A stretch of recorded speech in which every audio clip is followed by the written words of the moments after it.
Good evening. Thank you for joining us as the Jewish community hosts the Northern Virginia Legislators Reception. I'm Alon Schiff, President of the Jewish Community Center of Northern Virginia.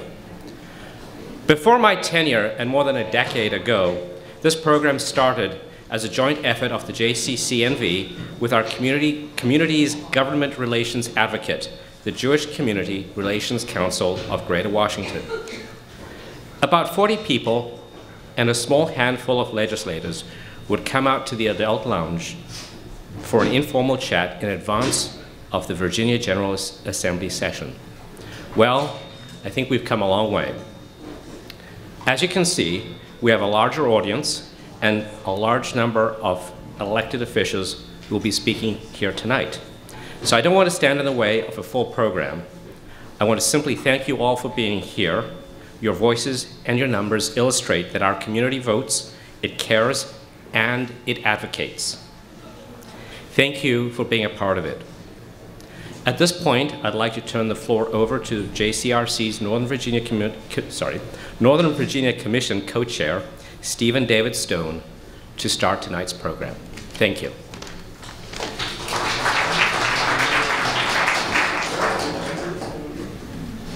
Well, thank you very much, and I just want to thank everybody for coming tonight. I know we'll have some other folks who will be coming in, and I want to thank all the legislators who are here, and some of them are going to have to leave early, so we're going to modify our format just a little bit. The Jewish Community Relations Council welcomes you, and we appreciate the Jewish Community Center of Northern Virginia's partnership with us. As you know, the JCRC is the public face of our Jewish community to the federal, state, and local governments, and works with the elected officials, hosts candidate debates, public policy forums, rallies, and even missions to Israel for state elected officials.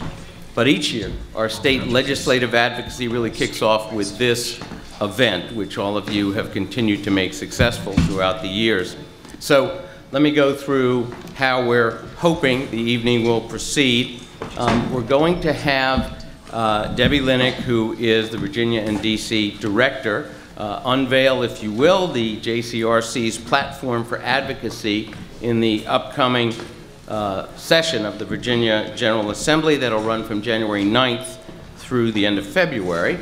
And then after Debbie's remarks, my co-chair, Cookie Blitz, and I will introduce the senators and delegates in, we trust, order of seniority as it should be. We'll ask each of you to speak for 3 minutes about the issues that you foresee coming up in the session and that you will be working on. We've got volunteers tonight, Sandy Acosta and Sandy James, and they will assist with time cards. There you are. Okay.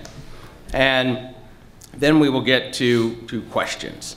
And we're going to hopefully finish up around 8:30 tonight, and we get to hear from our esteemed Executive Director, Ron Halber. So, before we go to that official program, let me say that some of the folks have made some real efforts to get here and be with us, even if it's only going to be for a few minutes. I'm looking around. I don't think is Jim Scott gotten here? No. Okay. So, let me see. Jim Lemunion is here somewhere. There he is. Okay. And you still have to leave early? Let him go first. Then that's what we're going to do. Let me introduce you, and as I'm doing that, come on up. Jim Lemunion joined the General Assembly in 2010. He represents the 67th district that runs from Western Fairfax to Loudoun. He serves on the Education, General Laws, County, Cities, and Town committees, and he's chairing the Teachers and Administrative Action Subcommittee within the Education Committee. Professionally, Jim is a business developer in the technology sector. He's also served as Deputy Assistant Secretary of the U.S. Department of Commerce and in Trade and Security negotiating teams.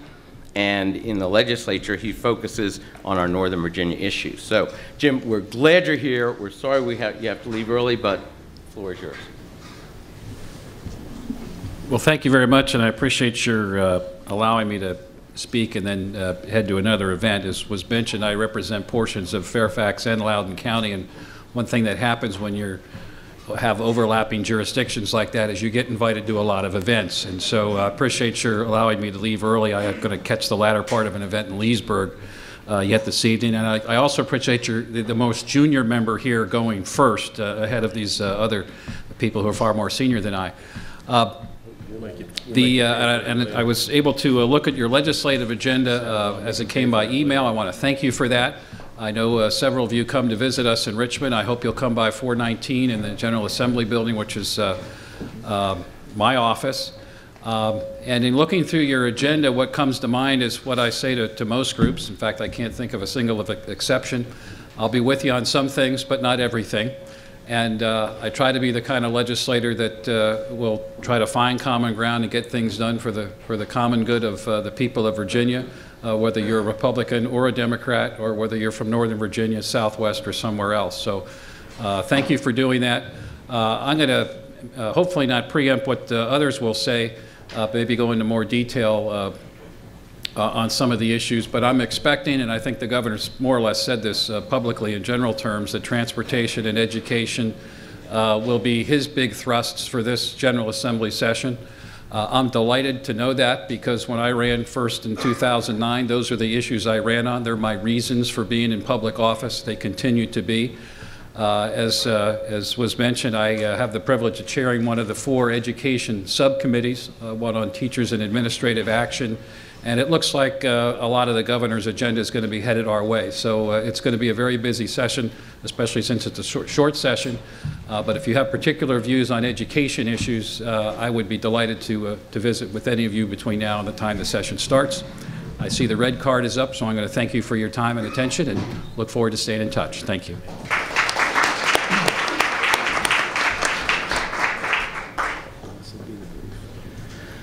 Charnel Herring came into office in 2009, and she has quickly risen to become Democratic Minority Whip in the House, and she has a new candidacy.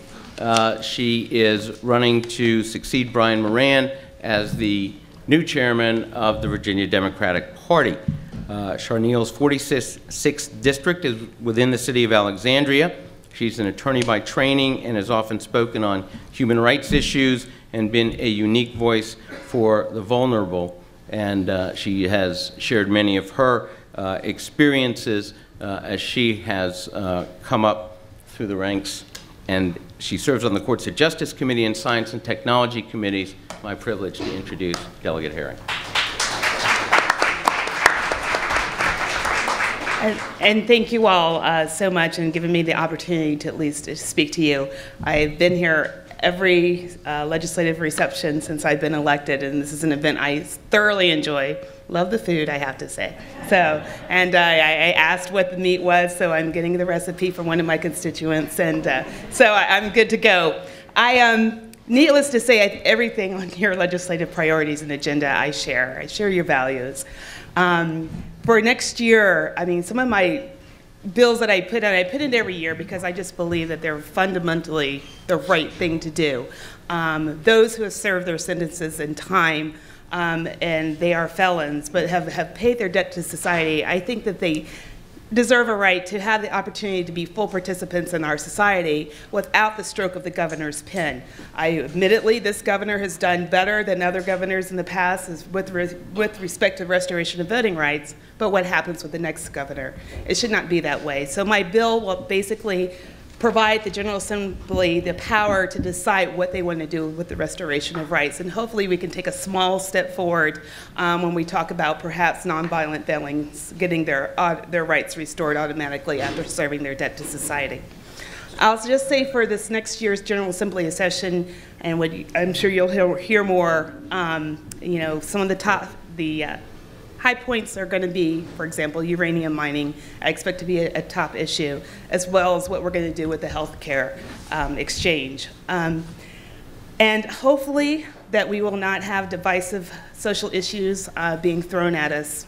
I'm going to have to comment on that because it just seemed to be such a distraction, and there were some good legislative initiatives that were overshadowed, and the good work that many politicians do. And so hopefully that this year there will be a better calm that we'll have, and that we will get to work on things that, I'm supposed to be wrapping up, things that are so very important to us, like our transportation issues, like education. So again, thank you so much for allowing me to be here, and I will always remember what you all say is Tucson alum, let's heal the world and let's keep moving forward. Thank you so much.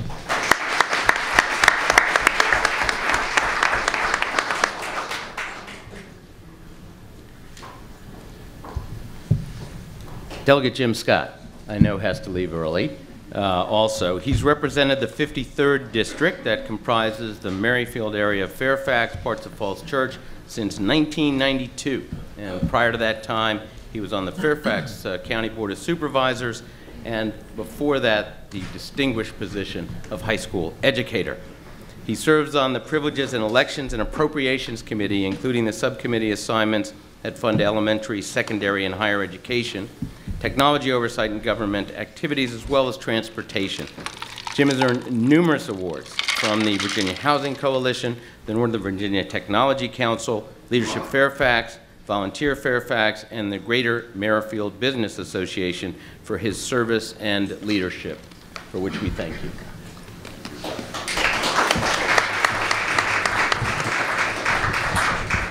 Thank you very much.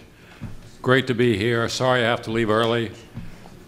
Just want to say thanks to Steve Gill. Where is Steve? Steve and I went on my first trip, last trip, hopefully not the only trip to Israel together, and when I was on the Board of Supervisors. I'll never forget it. My hope is that I'll be able to take my whole family there sometime soon, Steve.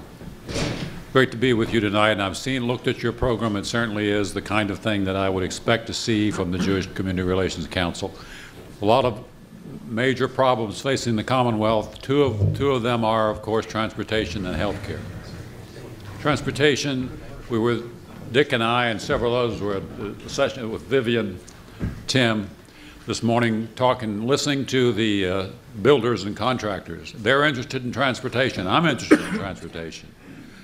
But the key question is one that I thought that Dick handled extremely well, and that is that general fund money, which is for education and all other purposes, we need more money for transportation, but we don't need to take it from the general fund to rob education. And I'm not going to support that.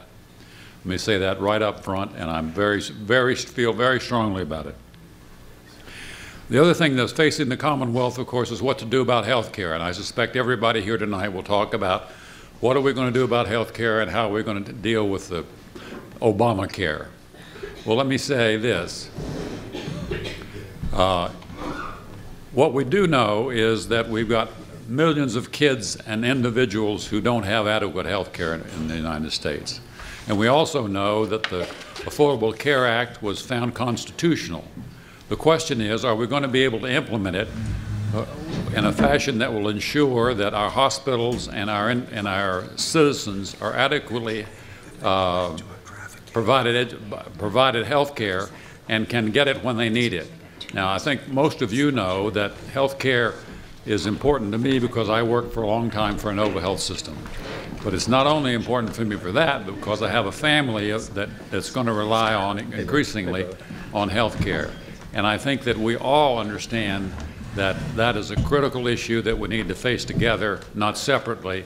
And I want to say another word of thanks to Dick Sassall this morning for how he put together a very short speech about how we can't take money from our general fund in order to fund some of the the other great needs, including health care. Thank you all very much. I'm sorry to leave early.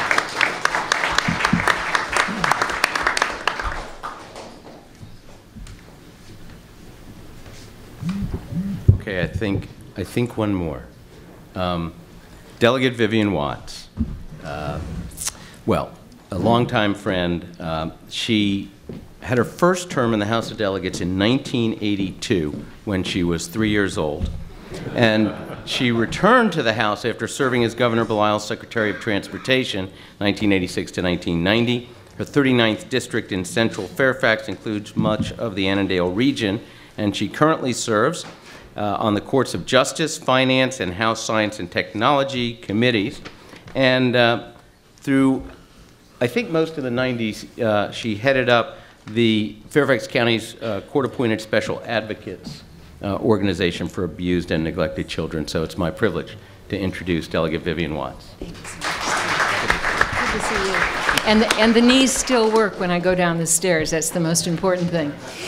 In 2 minutes or less, 3 minutes or less, let me quickly jump in. Yes, it's transportation.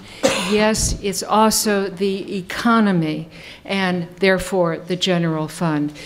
You all must be engaged in the battle that Jim Scott just outlined, where there has been the very staunch position that we are not going to take from the general fund. I'm sure Dick will speak about, thank goodness for Mississippi, so that we're not at the absolute bottom of a number of areas of funding. I'm going to jump into, however, one of my issues that I have been following for a number of years, making little progress, but I'll be putting the bill back in, where the focus is on the needs of those in nursing homes as well as those who need home services to remain in the most humane, dignified, effective setting. And again, not to mention the battle that we will have about whether we extend Medicaid. In Virginia, as a number of you have heard me say at this forum before, Virginia is one of the few states that has no nursing home staffing standards. And if we brought it up to the bare minimum, not what's recommended, but just 2.5 hours of direct care per day, and this is in Virginia, where you have to be very unable to live on your own, so you're going to often need to be fed or changed. 2.5 hours of direct care per day is an absolute minimum, ought to be 4 hours plus per day. And even at that level, it will require more than $25 million matched by the federal government for $50 million to bring all of our nursing homes up to even that standard. So I continue to put in the bill this year. I will be also putting in the bill emphasizing the need to provide in-home services as well.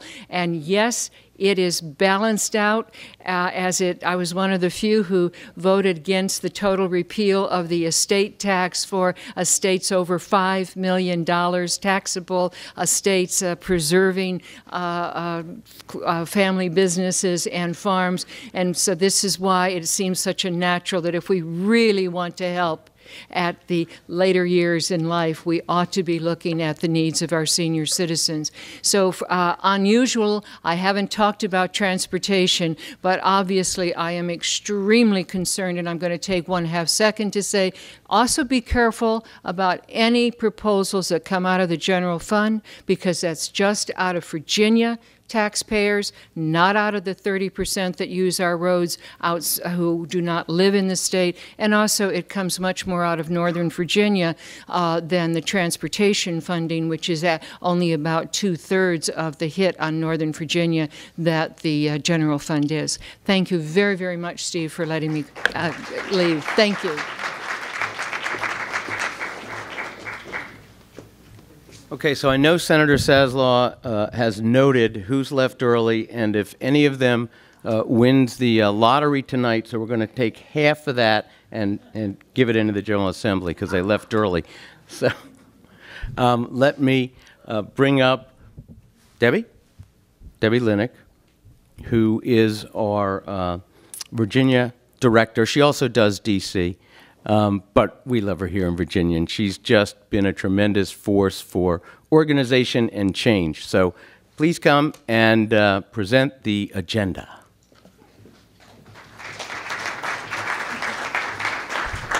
So hopefully you all received a copy on your way in of our legislative agenda.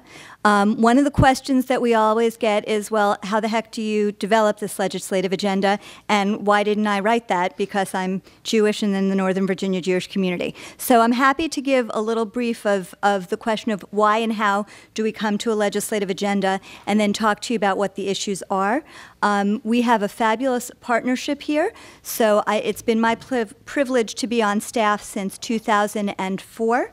And to be working with wonderful lay leaders like Cookie Heimer-Blitz and Stephen David Stone, and also to be supplemented as we've expanded. JCRC has expanded its resources and investment and infrastructure in Virginia, that I'm no longer traveling down to Richmond, and my kids who are volunteering here are happy with that decision. We have a full-time lobbyist, 24/7, and even more so throughout the legislative session. She does fantastic work, Amy Perrin-Seibert, and I hope you'll get a chance to meet her as well.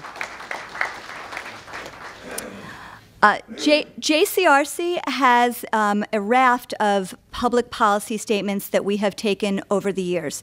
We are very transparent with that. It's available on our website at jcouncil.org/policies. When there is an issue that arises in the political landscape that we feel that that the Jewish faith perspective can offer a unique voice on, we look to take positions on those. We develop those positions after consideration of other national Jewish organizations and positions that they have taken, sometimes with community forums as well. And these are voted upon by our JCRC board, which also by bylaws has membership from Reconstructionist, Reform, Conservative, Orthodox, and several national Jewish agencies, their local representatives in our area. Here in Northern Virginia, we look at the issues that the JCRC has taken positions on, and we have a Northern Virginia Commission with approximately 70 members, representatives from Jewish agencies and synagogues in Northern Virginia. I see several of our commission members here. Raise your hand, you serve on the Northern Virginia Commission from one of those agencies or from our board. And these are the folks who work on behalf of their agencies and help us decide what the top priorities are in any given session. And so that's how we come at the priorities that are in front of you today. And I know that you'll be able to read through this in your time. And so I'm just going to go over the highlights of the issues that we have taken on in priority order. We think that as a community of faith, we have a responsibility to care for one another, to care for our environment, that is a contract going back from to God with Adam and Eve in the land that He provided to them, and continued through generations and through our Torah teachings, and to provide services to the most vulnerable among us. In terms of health care, we believe that it is incumbent upon Virginia to look at the opportunity for a health care exchange and how the state of Virginia might be able to best do that for Virginians, while we may look to the federal government initially to provide those services. At the same time, we have an option that the Supreme Court placed to us as an option and not a mandate, and that is to extend Medicaid funding. So the health care reforms will cover individuals at 133% of poverty level. You heard Donut Hole talked about in terms of prescription drug coverage, but that also leaves what we could refer to as a donut hole or a gap in Virginia coverage. Virginia is, though we rank as one of the wealthiest, top 10 wealthiest states in the country in terms of per capita income, in terms of what we provide for Medicaid, we rank 47th among the 50 states. And we provide Medicaid coverage to parents, not to single working adults, but to parents who make only below 30% of the federal poverty level, with the expansion that the federal government is committed to providing at 100% of the costs in the first years, and then diminishing to a level of 90%. This is a deal that we feel Virginia can't turn down, and is critical to providing coverage to those who need it and can't afford it. When we look in terms of caring for our environment, we also balance that in terms of our energy security needs. We recognize that we are not able to immediately click on a switch and find all of our needs and demands for energy through renewable and clean sources. But the JCRC encourages our elected officials to continue to spur and incentivize clean sources of energy and to spur and incentivize conservation. We especially urge the active development of Virginia's offshore wind resources, something supported bipartisanly in the Virginia General Assembly. And we are encouraged by environmental coalition partners who are looking to see our renewable portfolio standards, currently voluntary measures, that those RPS standards would be developed more exclusively from Virginia domestic sources, and those credits would not be going to other states for older and less efficient sources of energy. We hope to see legislation introduced along that manner. We have an addendum in the back of our legislative agenda, and it talks about how the Jewish community has provided, in partnership with government, with grants from government, in partnership with other nonprofits, services that meet the needs of the most vulnerable. And so you can see that the Jewish community, with philanthropic dollars and partnerships where able with government dollars, has opened 3 homes for disabled adults in Northern Virginia in Fairfax County. In addition, we run a program through the Jewish Foundation for Group Homes to help teenagers who need extra assistance to transition successfully through their More Opportunities for Successful Transitions program. With the economic downturn, we offer jobs trainings programs and training and job expos through the Jewish Council for the Aging to train seniors especially who have been especially hard hit in this economic market. We have programs here at the JCCNV that partner with the Jewish Social Service Agency to host social opportunities for special needs teens and young adults, especially those with autism and autism spectrum disorders. And so we know firsthand the need for funding for social services and the partnership between the private and the public, and we look to our elected officials and to help us protect those dollars. While we were talking about the need for dollars and economic development and jobs, the Jewish community offers another opportunity for jobs growth, and something that we're very proud of, the Virginia Israel Advisory Board. VIAB is a government agency whose mission is to create jobs in Virginia by encouraging and incentivizing Israeli companies to locate here. And that has been a fabulously successful operation with strong bipartisan support under governors since George Allen founded the organization, and with, again, strong bipartisan support from the General Assembly. That's not just because of our fabulous lobbying, though I like to think that you all do a great job when you go down to visit. That's because they provide results. With a budget of these days $174,000, the Virginia Israel Advisory Board is able to create an average of 150 jobs each year, bringing more than their conservative estimate of 5 times the result just measuring state direct tax revenues increases from those jobs.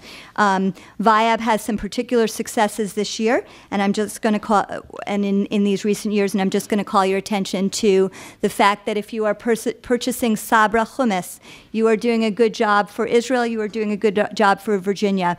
Sabra, with the encouragement of VIAB, decided to locate their single manufacturing facility, and one of their largest in the world, in the United States, here in Richmond. And with the growth and expansion of Sabra and new jobs that they have continued to grow in each of the past 3 years, VIAB is now looking to locate a supplier next to Sabra, and also working with Virginia State University to create a Virginia Sabra chickpea that is special to the agricultural climate in Virginia and could create as many as 10,000 new farming jobs over the next 3 years. VIAB has been working again in Richmond. They created a model for a Virginia Life Science Park. It was 9 Israeli companies that participate in this, and it has been very successful in launching new R&D initiatives that have potential to be commercialized. VIAB is now taking those successes and bringing that into the defense and homeland security sector, looking at biomedical and infectious diseases and a potential park in the Manassas area, and working with pharma foods, which are nutritionally enhanced food products that also an Israeli company has pioneered this technology, looking to potentially open up in Virginia. Last thing we hope to see open up through VIAB in Virginia may not be as quite in the near term as these other items that we've mentioned. Long goal of VIAB, and something that we should all be interested in, direct air flights between Tel Aviv and Dulles Airport, and those negotiations continue and underway. The Jewish community takes a strong position on combating bias. Under the rubric of combating bias, we have supported legislation in past years to expand housing or employment discrimination protections. This year, we are very appreciative of some legislation that Delegate Pat Hope has been discussing at the 75th anniversary of the Buck versus Bell decision, and anniversary is probably too celebratory of a term. But this decision in the 1920s permitted Virginia to legally force sterilization upon, I get choked up talking about it, upon Virginia vulnerable citizens, the mentally retarded, the disabled, people of color. And we continued with that history through 1979.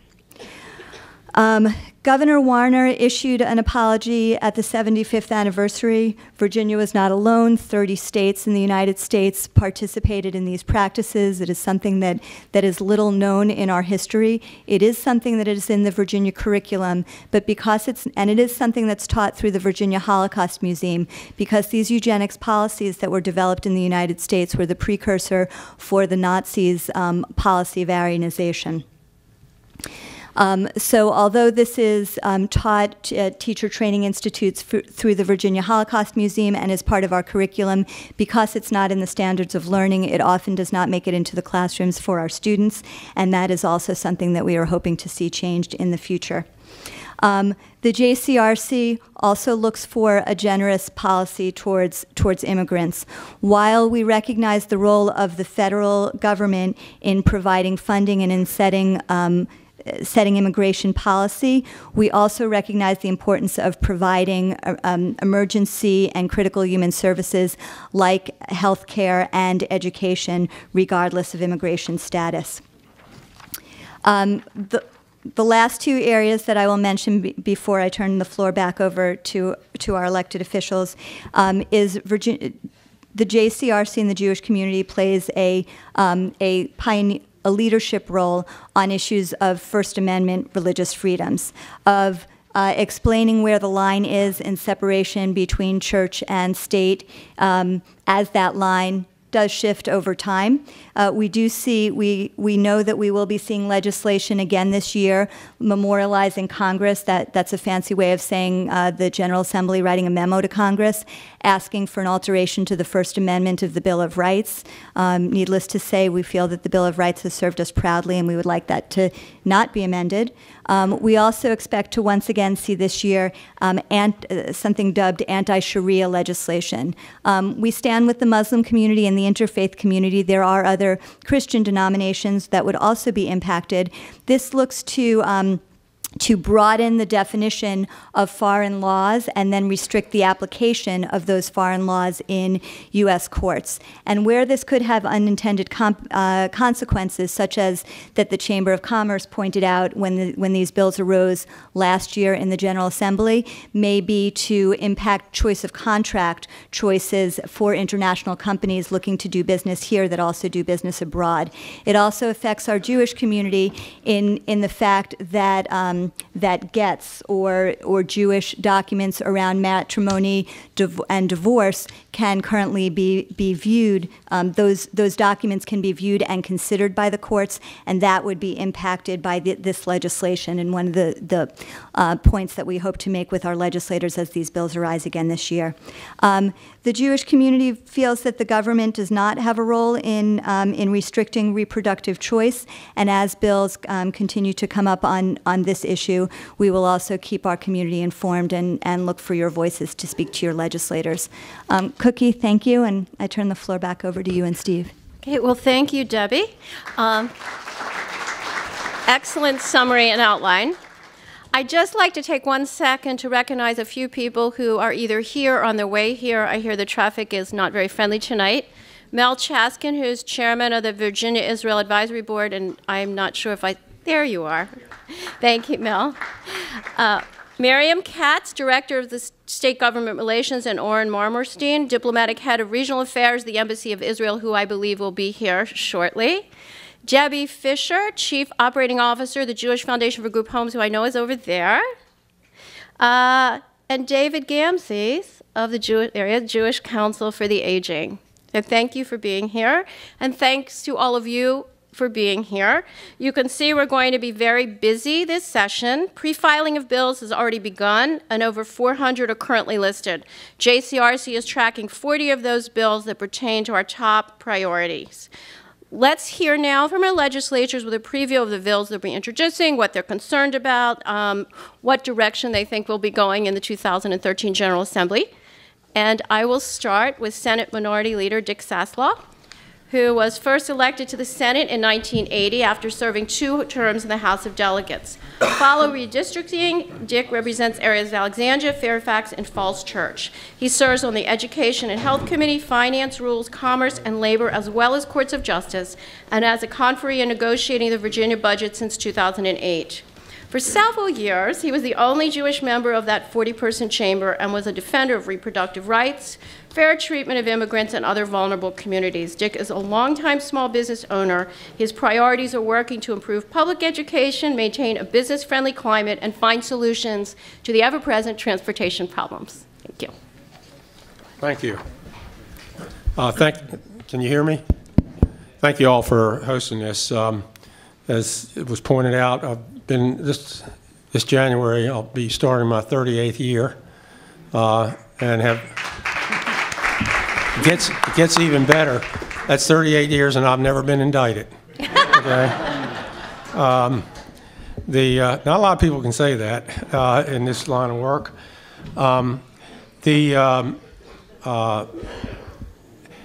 The bills, you got to remember, this is an election year coming up. And you've got the entire House of Delegates, that's me. The entire House of Delegates is running for re-election. And in addition to that, you've got the races for governor, lieutenant governor, attorney general. It's extremely hard to pass any revenue increasing bills, tax increases. In fact, since 1986, when we increased the gas tax and created the 0.5%. We took the sales tax that year from 4% to 4.5%, with that 0.5% being used for transportation. There's been no taxes raised until Mark Warner raised the sales tax a 0.5% in 2004. Prior to him doing that, and it's, Vivian Watts had remarked about my opposition to using general funds. Prior to that happening, we were 48th in America in what we gave public schools, Virginia. And keep in mind, on a per capita income basis, we're the 7th wealthiest state in America. All right? So we're 48th. and I used to tell people, and that's where she picked that up, I used to tell people I'd go to bed and I'd say, thank God for Alabama and Mississippi. Right. Otherwise we'd have been dead last. We're 47th, you heard, in what we do for Medicaid funding, Medicaid reimbursement. We are 37th in now, even after raising the sales tax 0.5%. We're 37th in state ranking in what we give public schools. When I first got to Richmond, the public education budget was 50% of the general fund. It's down to 35% now. Every time you take $1 out of that general fund, you take 35 cents from public schools, 14 cents from colleges. We're not doing what we need to be doing. I'd love to run the government for free, but we can't. And to give you an idea of what we've done at the higher education level, VCU is operating now on the same budget they had in 2002, but the difference is they had 19,800 students then, they've got 28,000 students now, and they're being asked to operate on the same budget. When they raised the tuition 25%, I didn't get a single complaint. I did not get a single complaint because those students knew that if they didn't do that, they were going to have to cut courses. Which would have meant they'd had to go an extra semester. You heard what Debbie said. You're probably going to see the same. I'll stop in a second, okay? You're probably going to see the same social, legislation you've seen before. There may be some curtailing of that because the speaker observed what went on in November, and so a lot of that legislation is not a plus for either party. I'm just not optimistic on us getting revenue-raising bills through the General Assembly in an election year, and you really have to have a governor who is pushing it. Mills Godwin created the sales tax and he used that to pay for the community college system. We had no sales tax. Mills Godwin couldn't get we'd have no community college system today if Mills Godwin was governor and wanted to create it because you couldn't get a sales tax bill through the General Assembly. That created our community college system, which now has a couple 100,000 students. None of this, would exist. He raised the gas tax. Dalton raised the gas tax. Rob didn't, Belials did. In fact, at the federal level, Ronald Reagan raised the federal gas tax twice. In fact, he more than doubled it. And he knew you couldn't build roads without it. And therein lies a large part of our problem. So generally, when you have the situation that we have now where the entire House of Delegates is up for re-election, the statewide offices are running, are up for re-election, or up for election. We don't have re-election, but anyhow, I don't think you're going to see, I'd be shocked if you had a lot of activity this year as far as being able to get, and it turned out to be fruitful. There are some people, you can't control what they do. Would it be fair to say Bob Marshall? And let me tell you something. Bill Howe, who's the Speaker of the House, is a very close personal friend of mine. He and Ceci, Eleanor, and I go out to dinner together. We're good friends. I would not want his job. But this is a tough year to get things done. That's the point I want to get across. Okay?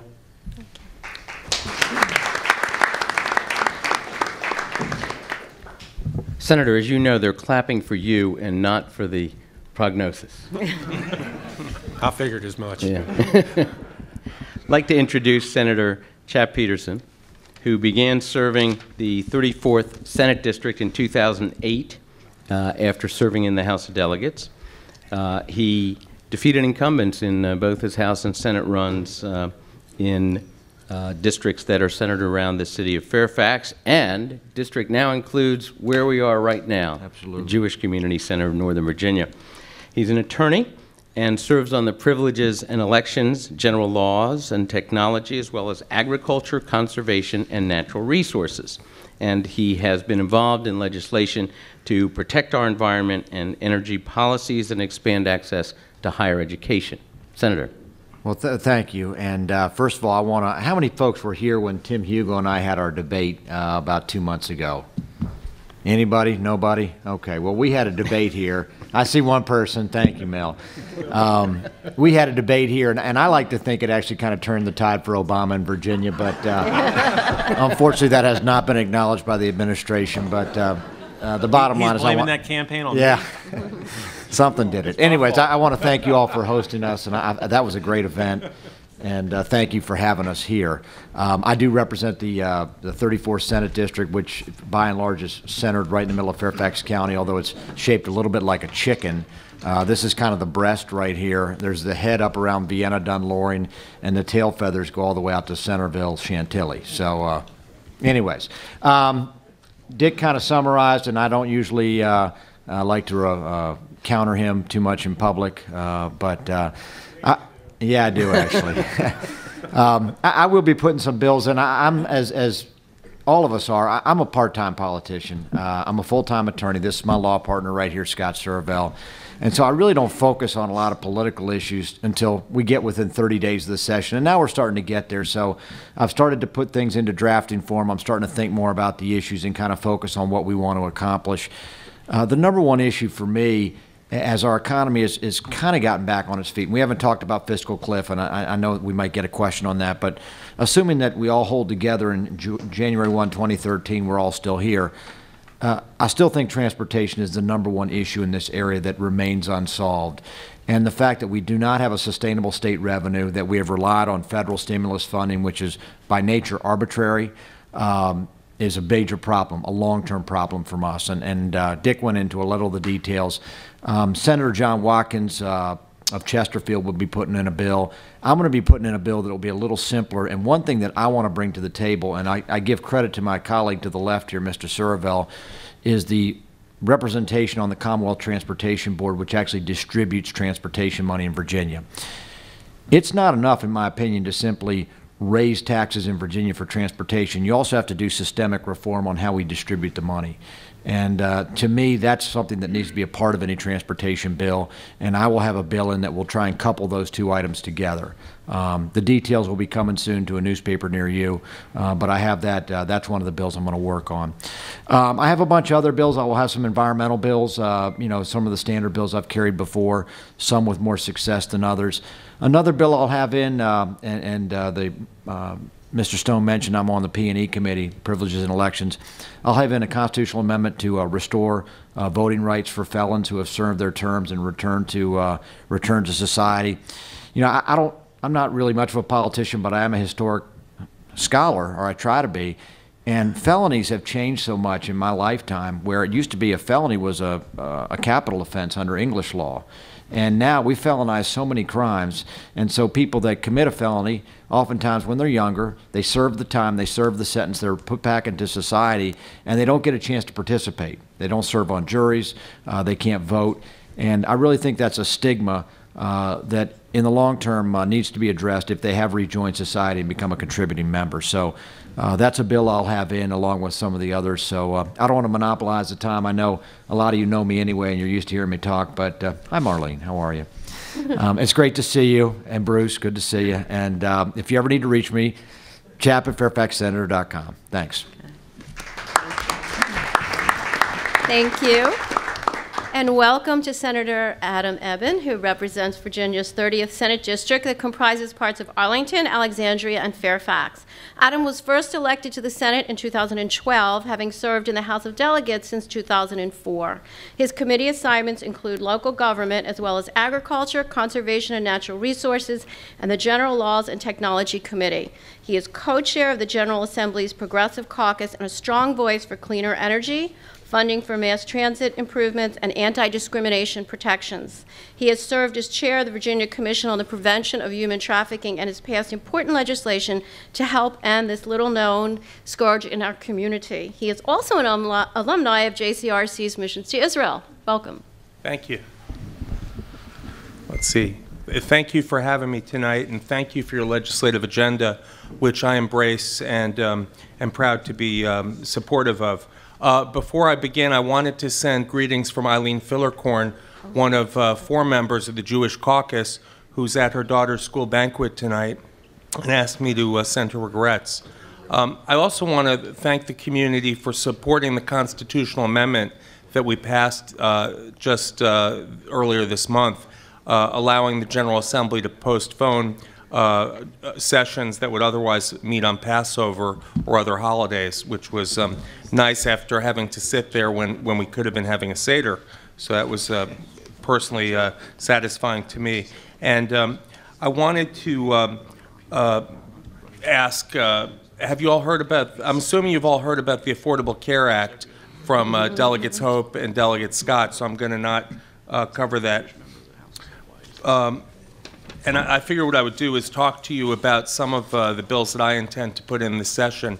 I've had 12 bills to make it easier to vote, or make it easier to vote absentee, I should say, that I've had drafted, and I'll be putting in some of them, including allowing people to have privacy when they apply for an absentee ballot, when they have their disability, not to have to publicly disclose that. If they fail to show their middle name on their application, not to be disqualified from voting, and with Senator John Miller to allow people over 65 years of age to vote absentee without further explanation.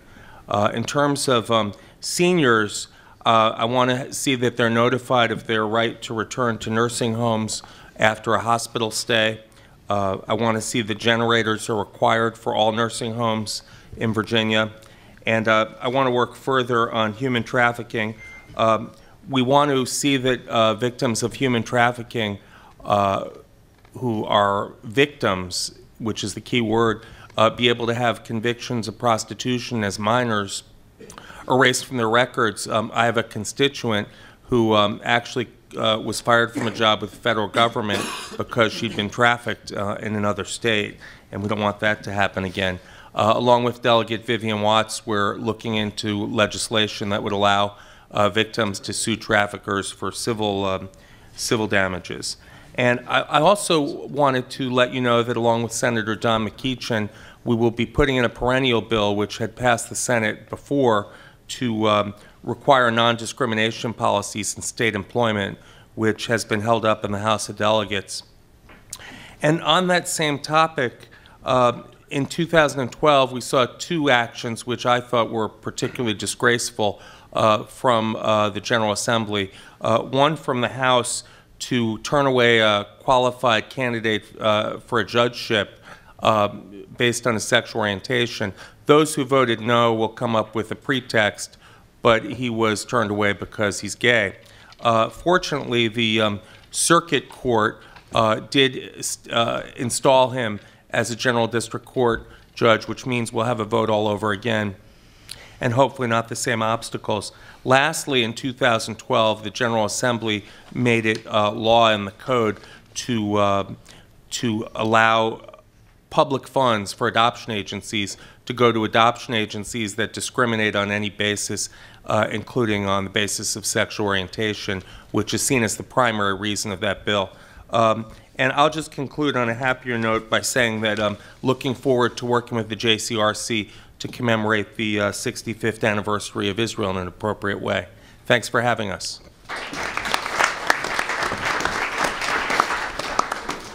It's now my pleasure to introduce Senator Peterson's debate partner, Delegate Tim Hugo.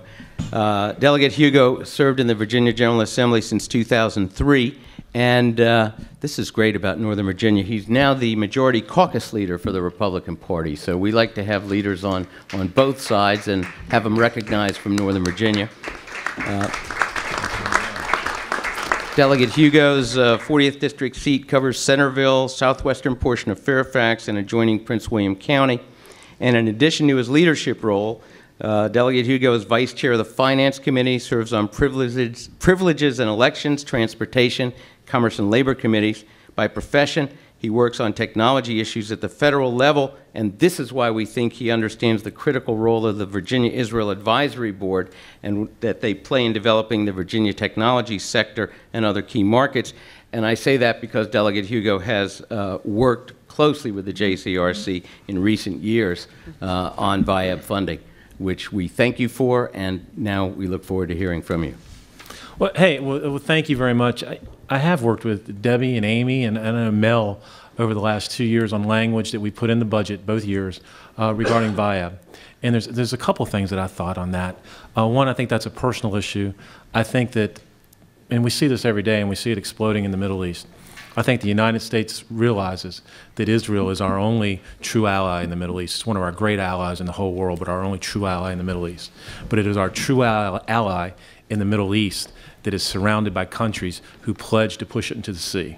And I just find that beyond the pale. And what I've said is whether it's on a federal level, on a state level, or on an individual personal level, I think we all have an obligation, economic, moral, and historical to support Israel. And I think in our little way, helping VIAB is something that I thought is important and we'll do, and we'll continue to work with Mel and Amy and Deb to do. And so we'll continue with that. So thank you for... Thank you. We push that hard, and they're like, why are you pushing this? I said, because it's the right thing to do. And so we'll continue with that. The other thing, and Deb's reading your issues, and I appreciate that. A couple of things we've already worked on. I mean, autism, you know, in the House, that was the deciding vote to get that out. That was being locked up in one of our committees. And again, when people came in, and one lady came in and said, I have 2 children with autism, but I can only afford to take care of one. How do I pick? Kind of a Sophie's Choice, if you've ever seen that movie. And at that point, I said, you know, we've got to figure out something to help this. And we did that, and I'm glad that, you know, Virginia took the lead on that and is out there on that. Adam mentioned human trafficking. A couple years ago, I think you and I worked on that commission on that, and I think our bills were the only 2 bills that passed the whole General Assembly. Next year, I've already introduced another bill on that. It got tied up last year in the House. Kind of unexpectedly. Good thing about being the majority caucus chairman, I'm going to make sure that passes this year because I think that is something that is critically important. I did not know that Centerville in Northern Virginia was a hub for sex trafficking and human trafficking until about 2 years ago when Adam and I started working on this. So, I mean, this is something, and it's Centerville, which I represent, is something that we're going to continue to work on and that I will continue to work on, and I think it's important. We've talked about, you know, all these issues, and obviously we talked about transportation and the general fund. There's decisions we're going to have to make. And, you know, we have probably a little bit of a different opinion on this general funds, but it's something we've got to address as a Commonwealth, and we've got to figure this out. In the next year, beginning of next month, $2 trillion in tax increases start at the federal level. Bush tax cuts expire, and then the president's health care bill starts to kick in January. A friend of mine, he's a great guy, one of my best friends. He has a little bit different politics than me. He says, Tim, I'm a liberal Democrat. His job is to work to help to implement the president's health care bill. He has said point blank, we're not quite sure what we're going to do right now on this. They have to hire, because I said, well, tell me what's going on. Republicans say it's going to take 16,000 new employees. He said, no, that's Republican BS. He goes, it's no more than 12,000 new employees. My point is, we've got a lot of unanswered questions on this that we've got to figure out. If we do the Medicaid, and I heard Debbie say that, it's a good issue, it's something we need to consider, but it's going to be $300 million. So we've got a lot of decisions, and I know he's been here 38 years, I've only been at 10, so I get just like 15 extra seconds. We've got a lot of extra decisions that we have to make, and we have to make all this fit in with federal at $2 trillion coming starting January of this year. And then we've got to figure out how to fit it. Do we fit in Medicaid next to $300 million? Do we fit in all these things? Maybe, do we raise taxes? There's decisions that are going to have to be made. So anyway, the last thing I want to say is something Dick said. And he said Bill Howell's his friend. I hope you take away from this. You know, sometimes I worry, and I see, especially in the kids, I worry that they only understand what they see on TV. Actually, I'll tell you right now, I say it in front of his back and I say it behind his back. Dick Saslow's a good guy. We go and have a glass of wine. He likes Bill Howell. I just hope, that when you see on MSNBC and when you see on Fox, That's not the way we think about each other. Sometimes, you know, those guys got to sell ads. I think we all try to work together to get things done. And I just hope you don't ever, you know, I know Fox is entertaining sometimes and MSNBC is entertaining, but really don't think that everybody up there is throwing stones at everybody every minute of the day. I tell you what, if you look at the votes, most of the votes are 95-5 and or 38-2 if they're on the Senate side, and a lot of them are regional. And there's just a few that are partisan. So I think most of the times, and if you look at these people up here, you know, I'm proud with different parties sometimes. I'm proud to work with them on areas that are with common interests, and especially areas that are important to the region. So anyway, thank you for having me here tonight. I'm glad to work with you. Look forward to working with you next year. Well, thank you, and we do appreciate your support, and it's been wonderful in the past to find issues that we work together on and go forward in a good way. Thank you. And I would like to introduce Delegate Dave Albo. Thank you for coming. We know you had another engagement. We appreciate you being here. You are the senior ranking Republican here tonight, and I hope that's correct, or I will have offended someone else.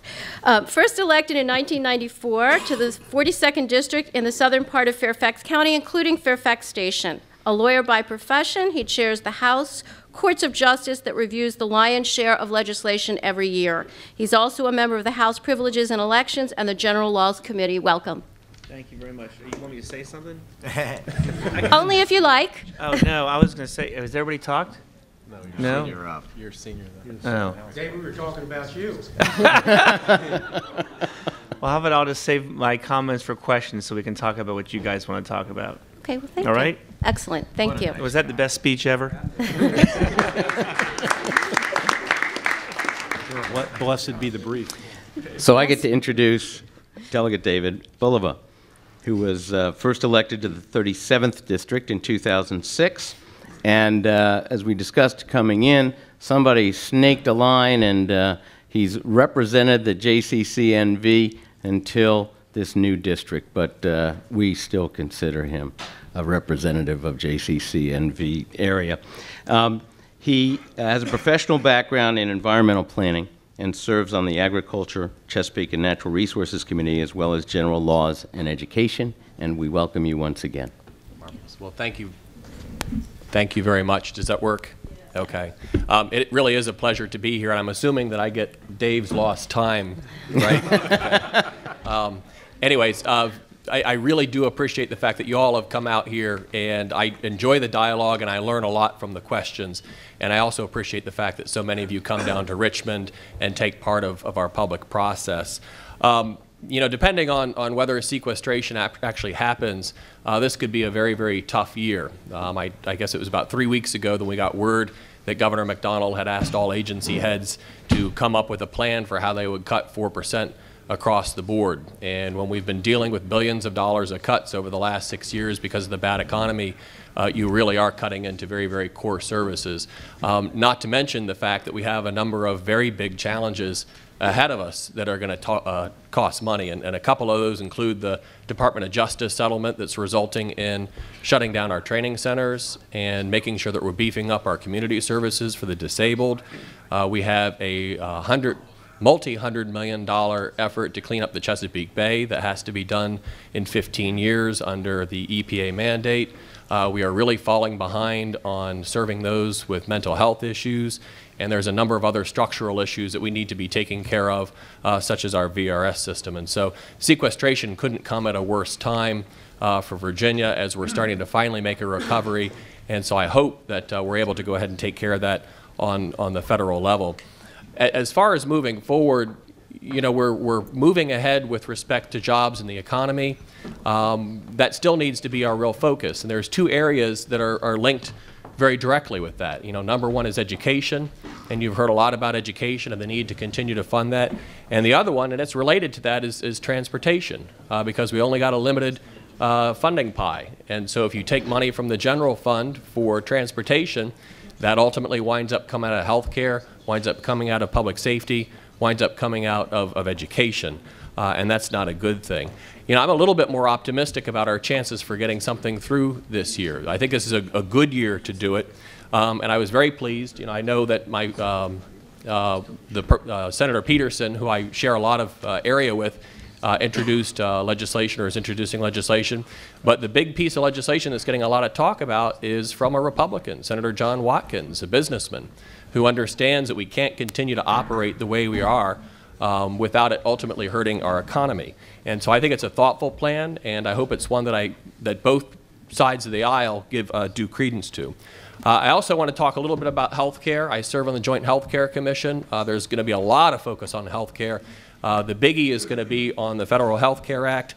On the exchange, I cannot for the life of me think of any circumstance where we would want to give up Virginia's obligation to do right by our citizens and to have the federal exchange ourselves. And with regard to the Medicaid expansion, I think it's not only the right thing to do, I also think it's the fiscally prudent thing to do. And you got to think about those folks who are going to be uninsured and how they're going to get health care. And they're going to use emergency services. They're not going to get preventative health care. Ultimately, that comes back and it costs all of us, and it's the most inefficient possible system that you could have. Just a little recap. Last year, I talked about some legislation that I was introducing on cramming, on human trafficking, on transportation. Human trafficking, I know that's an issue that is near and dear to many people's hearts. I actually did get one through last year that I'm very proud of. We tightened up a lot of the penalties for human trafficking. What we were finding, though, is that we didn't have the tools to empower people to report human trafficking to the police.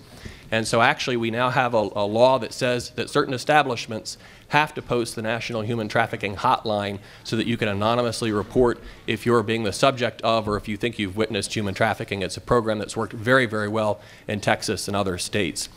This year coming up, I'm planning on introducing bills to strengthen regional planning and to encourage regional cooperation, looking at ways to foster more innovation in our schools. There's a lot of focus on charter schools, but I think we really need to empower our public schools to figure out how they want to innovate. And finally, last but not least, many of you might have heard the story over the summer about a young man who was killed by somebody who was texting and driving. The local judge said that he couldn't call that reckless because our penalties are so low in Virginia, and so I'm introducing legislation to change that and make sure you can at least charge somebody with reckless driving. As always, it's an exciting session. I'm looking forward to your comments. Great. Thank you so much. A welcome to Delegate Mark Sickles. You have served the 43rd District since 2004. The district is in Franconia and extends through the southern part of Fairfax County adjacent to Alexandria. Like Delegate Hugo, Mark has earned his party's confidence as minority caucus leader and also serves on the committees of privileges and elections, health, welfare and institutions, and agricultural, Chesapeake, and natural resources. And if you would desire to say a few things about what bills you're going to be working on this session or what you see in the future, that would be great. To be honest, I really am behind a little bit with my job and everything, and I'm not as organized as my colleague here. He's my seatmate in Richmond, and also I was enjoying listening to his agenda because they're all things that I hope to support down there. I've been good, I can say, on your agenda, on the Jewish vote.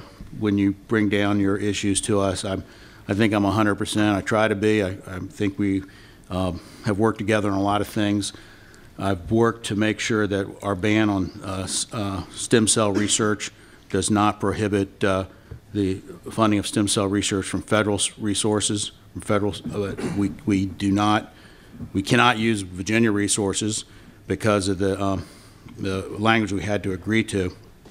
I'm hoping that the General Assembly session is not as focused as much this year on social issues. I don't know if anyone's talked about that up to this time, but we made quite a splash last year across the country, and I think the things that we did last year had a national impact. I mean, there's a lot of things that went into this really bizarre year starting over a year ago with the primaries and this just finished general election. But what we did we're the first legislature to start across the 50 states every year, and we really kicked it off well. And I think that the type of I think a lot of people around the country came to the Democratic side because of things they saw throughout the whole year.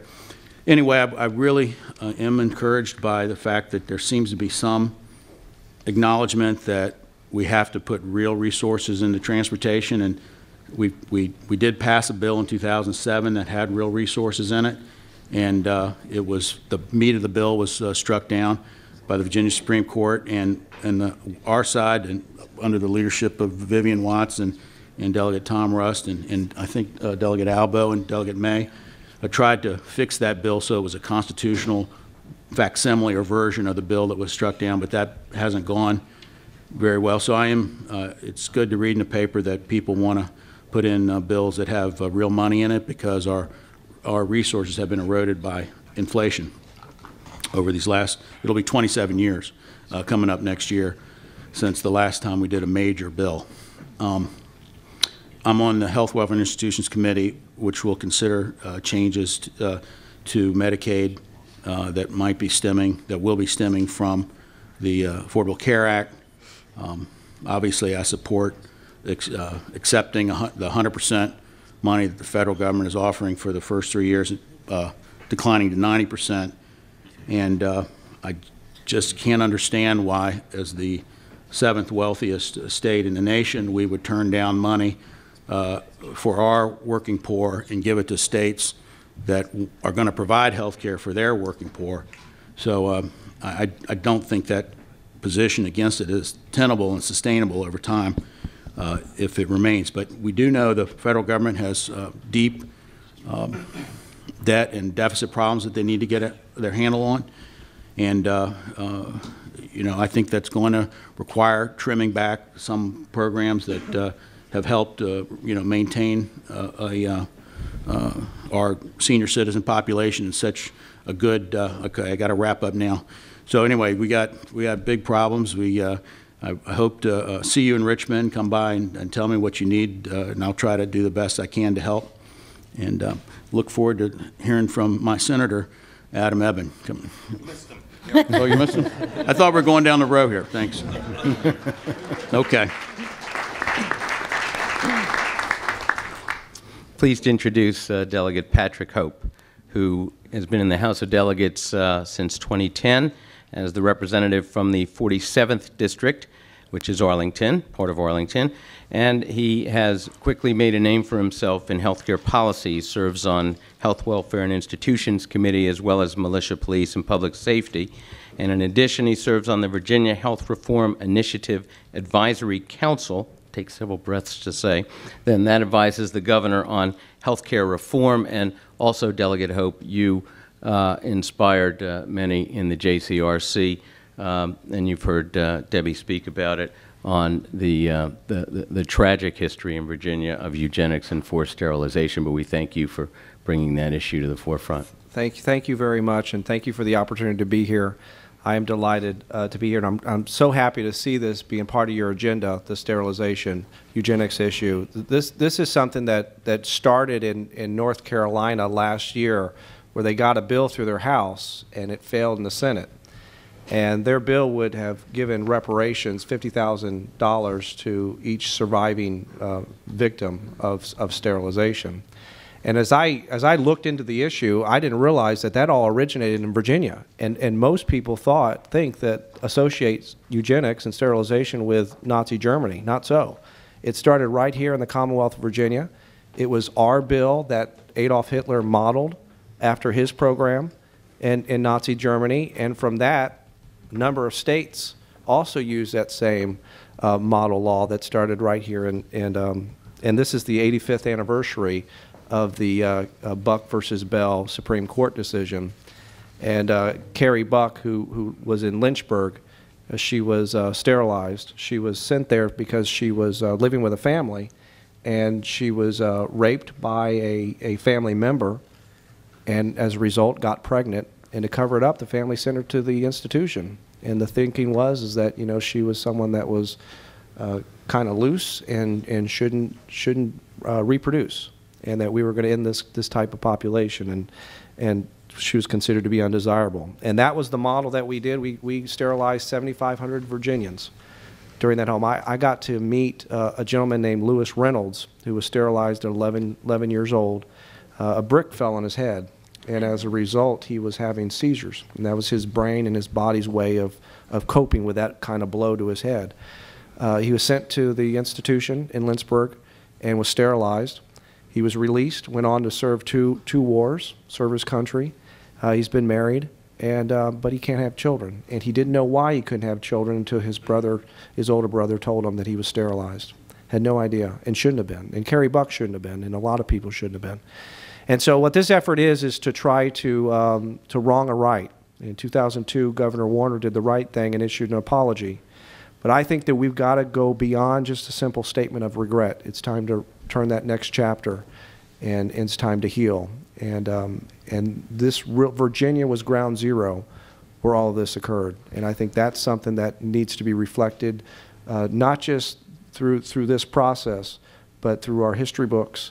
People need to know that this is a dark stain in a chapter in Virginia's history. So I thank you for putting that on your agenda, and I hope you join me with that. The other issue I want to talk about, there's a lot of issues that I don't know what the heck I'm talking about, but one that I do is health care, and I've been doing health care policy for over 20 years. And we now have the opportunity to talk about a way to include 1 million uninsured Virginians. And we didn't have that opportunity a few years ago because it was just too darn expensive for the state to do this. Don't be fooled by people that tell you this is an economic argument. It is not an economic argument. Virginia will come out ahead. See, I think the idea that people think that if you don't insure people, that they just won't get sick. Well, the fact of the matter is they do get sick, and they cost all of us. This hidden tax, every single person here that has a private provider, and I'll wrap up in a second, is $1,000 in your premium. That's a hidden tax in there because you're paying for the uninsured. If we insure them, those rates will go down, will rise much less, and you will save money, the taxpayer. You're already paying for people. And so you've got federal government that's going to put 90% on the table. This is like going to your favorite department store and seeing 90% off. But it's a big job creator. We're going to have nearly $30 billion that's going to be into our healthcare system. We're going to hire 30 or 40,000 new people because of this. All that money will come back to our Treasury. It's crazy to walk away from this money. So if you think it's an economic argument, it's not. It's a philosophical one. And a lot of people, and our Attorney General, who looks like he's our governor's Republican nominee for governor, has stated so that he sees Medicaid expansion as welfare and as expansion of government, and that's why he's opposed to it. So that's a philosophical argument. It's not an economic one. And so you need to keep that in mind. It's the right thing to do, but it's the right thing for Virginia in our interests. So thank you all for giving me the opportunity to be here. It's a very pleasure to be here.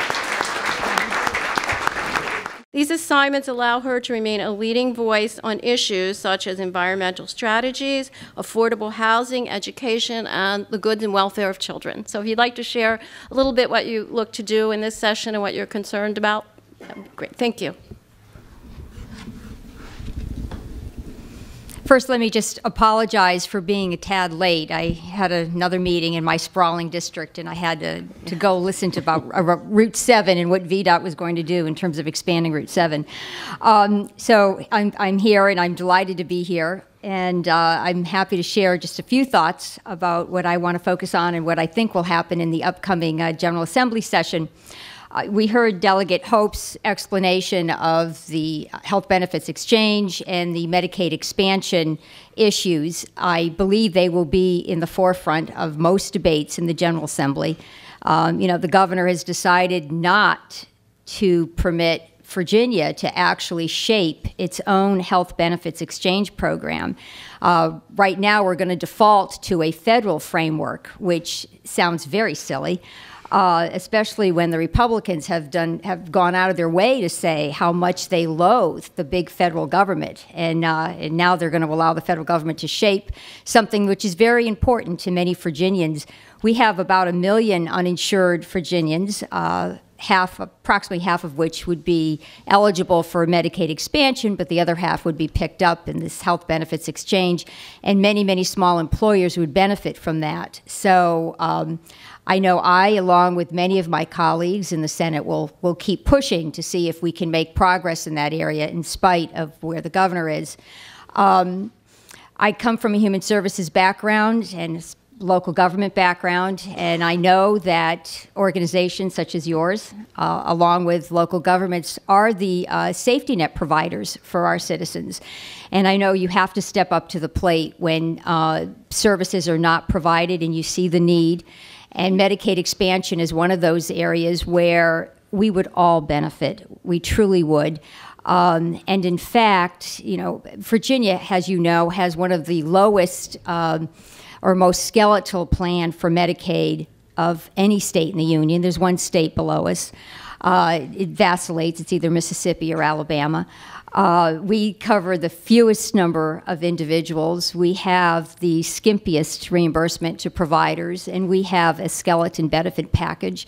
And we have an opportunity to change that, to expand coverage. And again, we're getting this nauseating response from many quarters in Richmond. Oh goodness, we just can't take the risk. And gee, you step back and say, risk? You know, the federal governments would cover the Delta, this expansion, 100% for 3 years.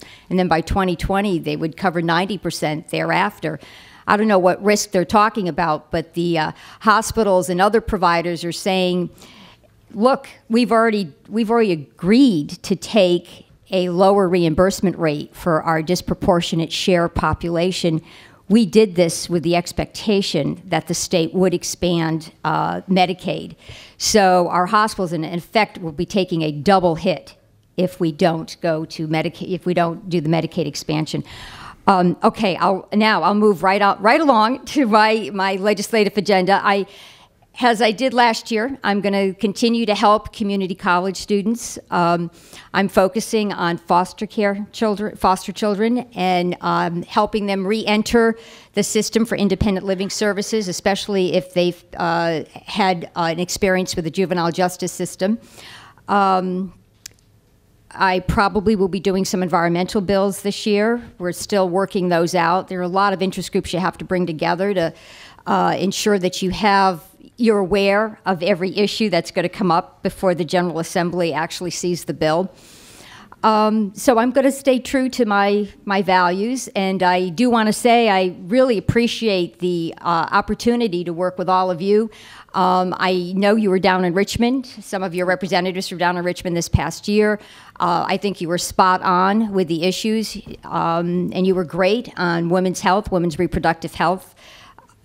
We're worried this year that additional bills will come forward, which would be quite draconian, as they were last session, but we'll be ready. We'll be ready. And this time, I think the medical community will be much more aware and much more prepared to fight back. So that's something you should be aware of.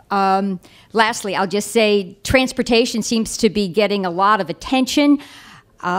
Unfortunately, I don't predict we're really going to pass anything, but Governor McDonald has an opportunity. This is his last year. He could really leave a legacy.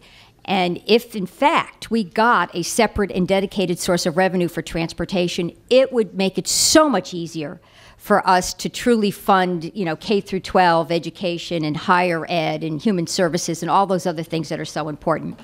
So my time is up, and I look forward to your questions. Thank you.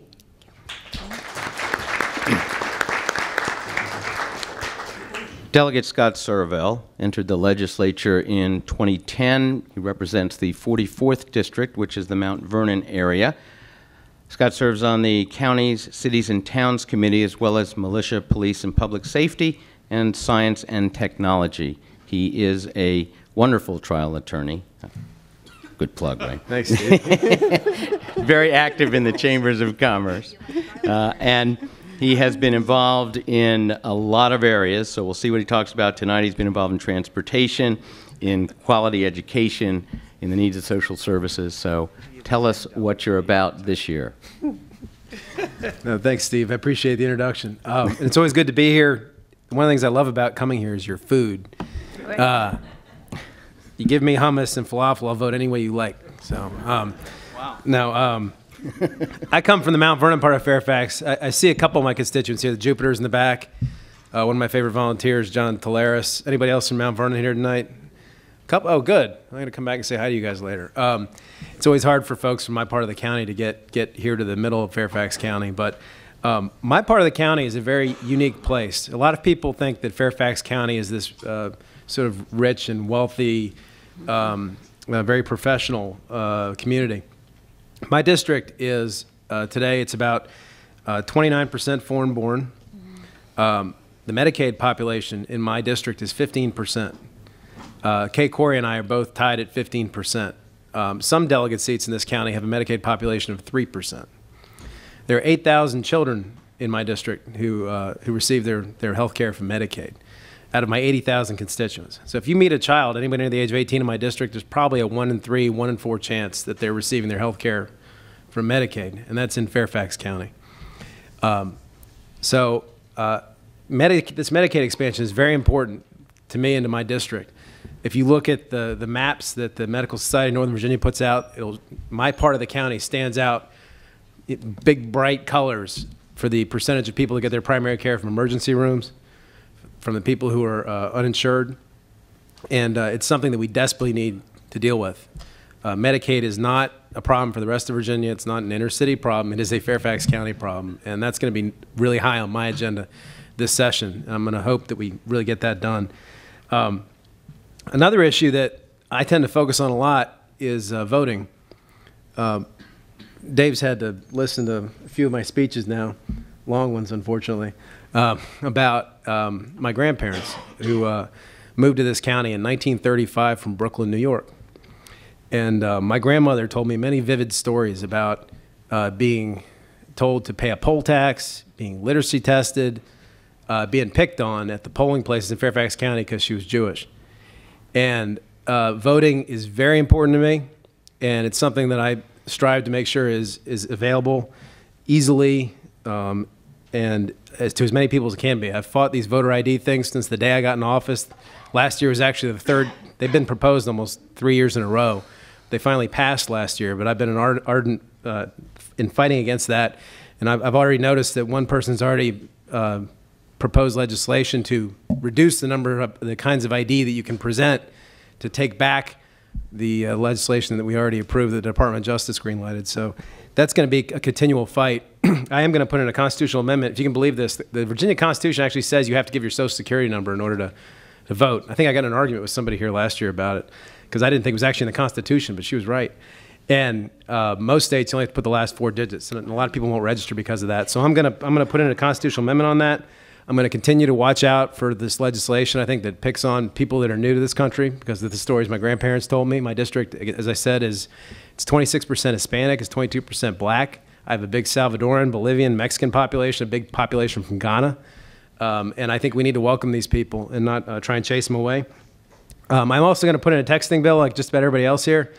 Just want to point out that you may have read about it at a texting incident on the front page of the Washington Post about a child that got, or an 18-year-old young man that got killed out on Route 7. He was my client, got killed by a texting driver. And that was the case, that was the situation that resulted in the case that Delegate Bolivar mentioned. And this texting thing is something we definitely have to address. And being a criminal attorney and also a personal injury lawyer, I've seen what happens in the courtroom with the way the law is right now, along with these guys. And it's definitely something we need to address. So but, I appreciate the opportunity to be here tonight. Look forward to working with you in your questions.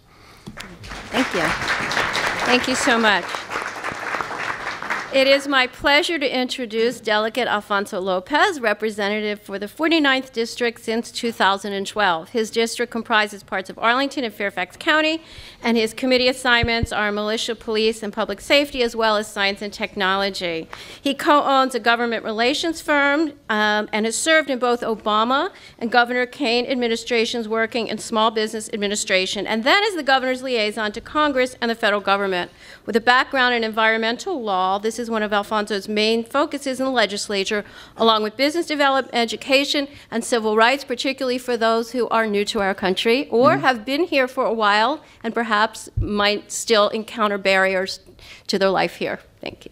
Thank you for that very kind introduction. Thank you for being here. And I as well was reading your 2013 agenda, and I'm delighted to see so many things that I strongly agree with, especially when it comes to immigration and the issues that you have advocated for. some little-known facts about my district. My district is the 49th district. It is basically Columbia Pike from Bailey's Crossroads to Pentagon City. Everything sort of north of 4 Mile Run and south of Route 50. There are 108 languages spoken in my district. 108. I'm a freshman member of the House of Delegates, and at the orientation we have for 4 days, there were 16 freshmen there, 15 Republicans, and I was the only Democrat. And I actually told the story that there are 108 languages spoken in my district and 58 languages spoken at my local high school. And another member of the House of Delegates in the freshman class didn't believe me. He simply said there aren't more than 100 languages spoken in the world. And I thought he was joking. He wasn't joking. He didn't believe me for 3 days. I had to give him proof. By the way, you've seen this district, Yiddish isn't one of them. Speak for yourself. My wife is Jewish, and so, and my little boy went to the JCC for preschool. And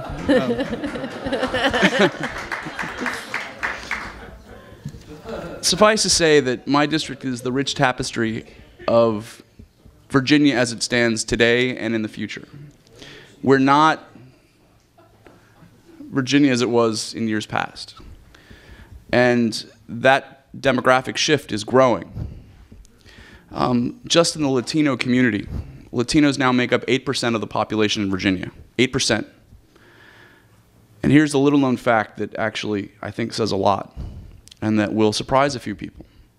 Between 2000 and 2010, Latino voter registration increased 76% in Virginia. 76%. Guess what the average age of a Latino citizen in Virginia is? 24. Any other guesses? 22. The answer is 15. 15 years old. Think about what that means in 8 years. The Latino population will have a significant impact on electoral politics in Virginia and will have a much greater role across the Commonwealth. I'm very proud of that. And I'm also very proud of what the JCC has advocated for regarding immigration policy. That's why this year, again, I'm going to put forward the Virginia Dream Act and as it relates to in-state tuition for children. You know, it's fascinating after this election just a few weeks ago. All of a sudden now, Republicans are talking about we need comprehensive immigration reform as quickly as humanly possible at the federal level. Now, I don't have any illusions about the fact that this is going to get passed in Virginia, and I think we'll get it passed at the federal level first.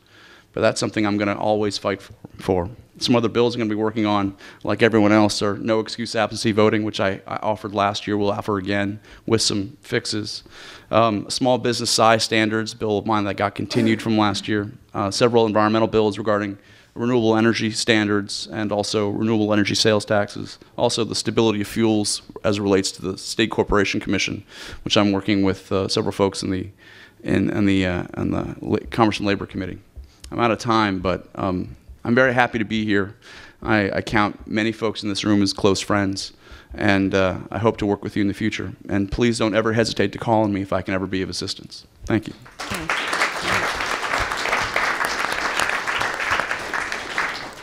No longer the youngest delegate. We're very pleased to have the newest member of the House of Delegates with us, Rob Krupika. He's been elected to the 45th district seat that has parts of Arlington, Alexandria, and Fairfax. Well known to the city of Alexandria as a city councilman since 2002. He is a communications and business strategy consultant and was very involved in the transition of the financial sector to online services. Rob was appointed by Governor Kane to the Virginia Board of Education after helping to create Virginia's school readiness standards, and I know will continue to work on educational issues. And let us hear from you as to what your plans are for the session. Thank you. It's a great thrill to be here. It's also wonderful to see so many friends in the audience. It's nice to come into a room and see a lot of people that you know and you've had a chance to work with over the years. And I look forward to working with the folks that I haven't had a chance to do that with yet. I'm thrilled with your legislative agenda.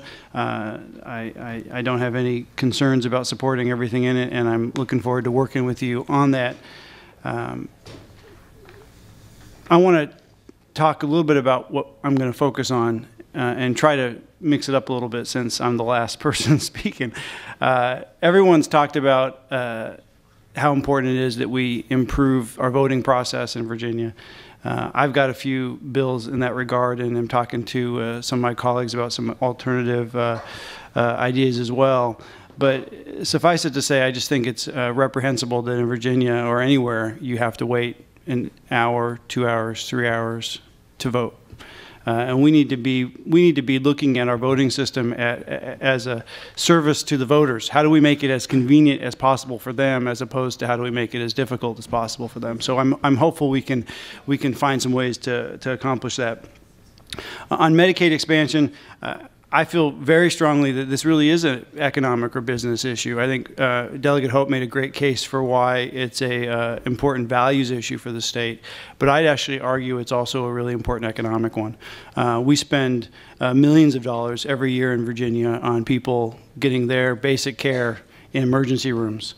And the idea that we could provide coverage for everyone in Virginia is not I think, a negative economic question. I think it's actually a really positive one, because I think if you put the numbers together, you're going to find that the outcome is pretty good business. So I think it makes sense on moral grounds. I think it also makes sense on business grounds, and I think we need to look at it that way. It's not a surprise that education would be a big part of my focus. I've been on the State Board of Education for the last 4 years and have done a lot as it relates to early childhood education around the country. I think one of the biggest deficiencies in Virginia's future opportunity is the fact that based on the income of a child's parents, we can very accurately predict how well they're likely to do in school. This has nothing to do with the capacity of these children to learn.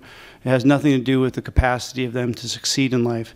It has everything to do with the types of services and programs and infrastructure we have to make sure they are fulfilling their full potential as human beings. And I think we need to set a high bar for what we expect of our kids in this state and what we expect of our teachers in our schools. And I think we have to make sure we are giving our schools the tools they need to ensure every single student, regardless of where they start, can be successful. So I'm going to be bringing forth a number of bills. Quite a few of them focus specifically on that achievement issue and how do we take kids who currently are underperforming in our schools and give some paths toward greater success. I really think it's a moral issue. I also think it's a clear economic one. Alfonso talked about the average age of the Latino population in Virginia. We need those students to graduate, go to college, and become productive members of our economy. And we're not going to do that if we don't make that a high priority in our education system. And I'm going to close with the last issue I'm going to work on that's already been mentioned, but I think it's a really important one. When the derecho hit in the summer, my district has a number of assisted living facilities, senior nursing homes that lost power. And when they lost power, they had very rudimentary backup systems that provided barely the basics to keep the facilities operating. And the result of that was we had people who were frail, elderly, in facilities where the average temperature was 80, 90, 100 degrees. And the challenge that posed for those citizens was pretty significant, and I think we have to address that by requiring those facilities to provide the backup generator systems necessary. There was also a real community safety issue because of the severity of the problems there, we had to divert all of the resources we had in that immediate response to that disaster. All those had to focus on those nursing facilities first. So anyone else who had an emergency in the surrounding areas couldn't be served because appropriately we had to make sure we were dealing with the fact that these facilities didn't have backup generators. So it has an effect on the lives of the folks living in that facility, but it also has an effect on the safety of all of us around here. That's the kind of thing that I think is important for us to make a difference on, and I'm looking forward to working with all of you, and thanks for the chance to be here. Well, thank you so much to all of our legislators, and we do have time for some questions. I will remind you that it needs to be a question, it needs to be short, it needs to be to the point. There's a lot of information, time is limited, so we will go ahead, and our lovely Rebecca has the mic, correct? So, off we go. Anybody have a question? Okay, let's. Bruce. Rebecca will be there in a second. Oops, sorry. On the news today, I believe the governor said that he was interested in voting reform, including the potential for early voting.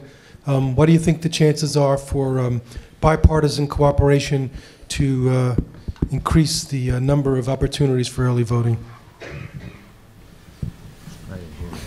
Dave, why don't you take that? Being, what is it, 11? Me against 11 or 10? I'll take you on. I hadn't heard about that. It's an interesting thought. I actually think that early voting is more complicated than just allowing people to vote early because there are significant problems in our registration system.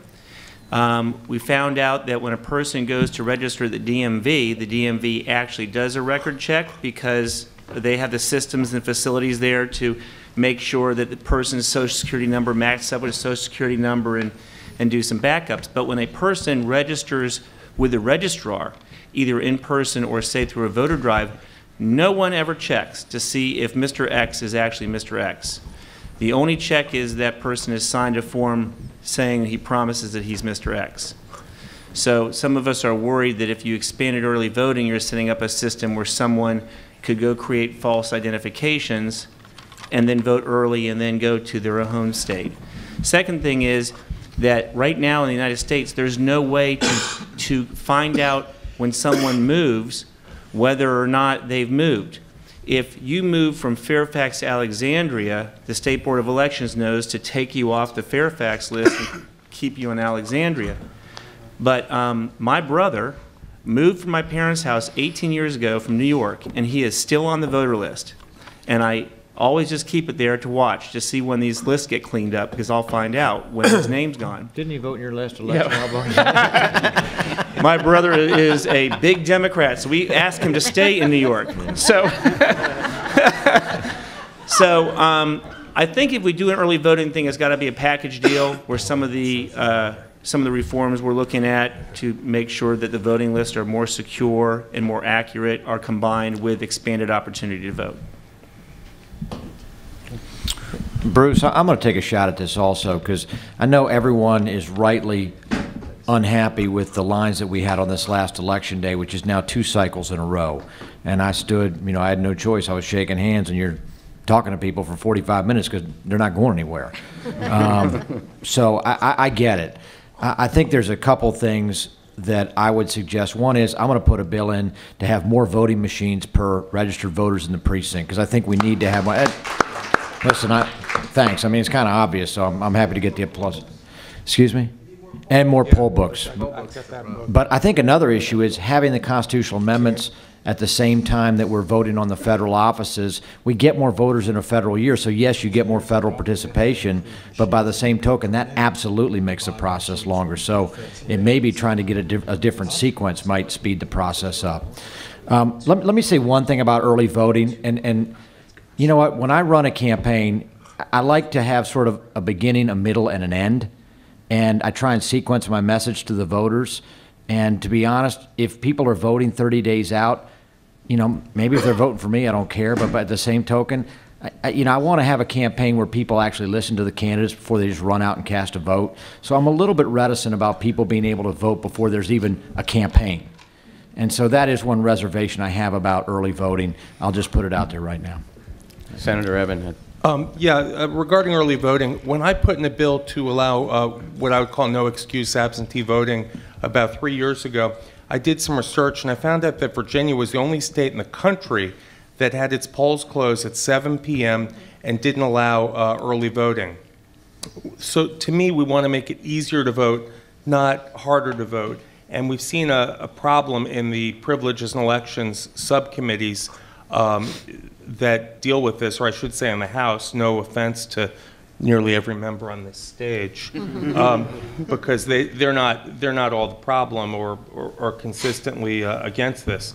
I would say regarding fraud that there's no evidence of any significant fraud in the United States with voting. And if you wanted to commit fraud in Virginia to influence the outcome of an election, you couldn't just vote twice. You'd have to have hundreds of people voting twice.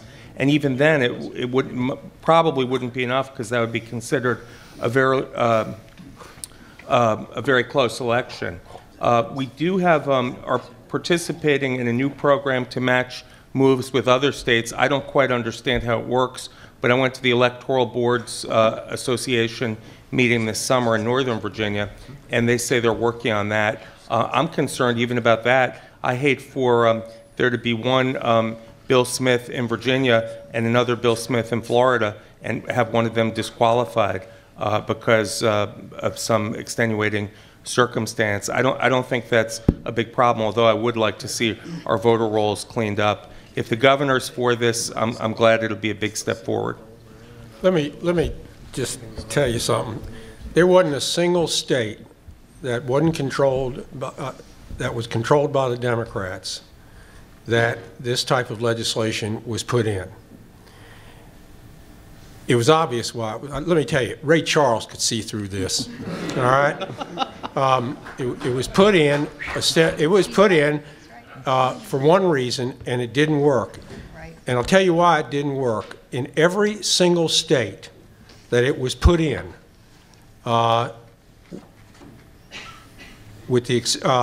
there were two states that Obama didn't carry that he carried before. Well, he carried Indiana. He didn't this time. Lost it by a substantial amount. Lost Missouri by a substantial amount. The only state that it might possibly have affected the outcome was North Carolina. I mean, these laws were put in virtually. It was put in Pennsylvania. It was put in Virginia. It was put in Florida. It was not put in Colorado. It was not put in New Mexico.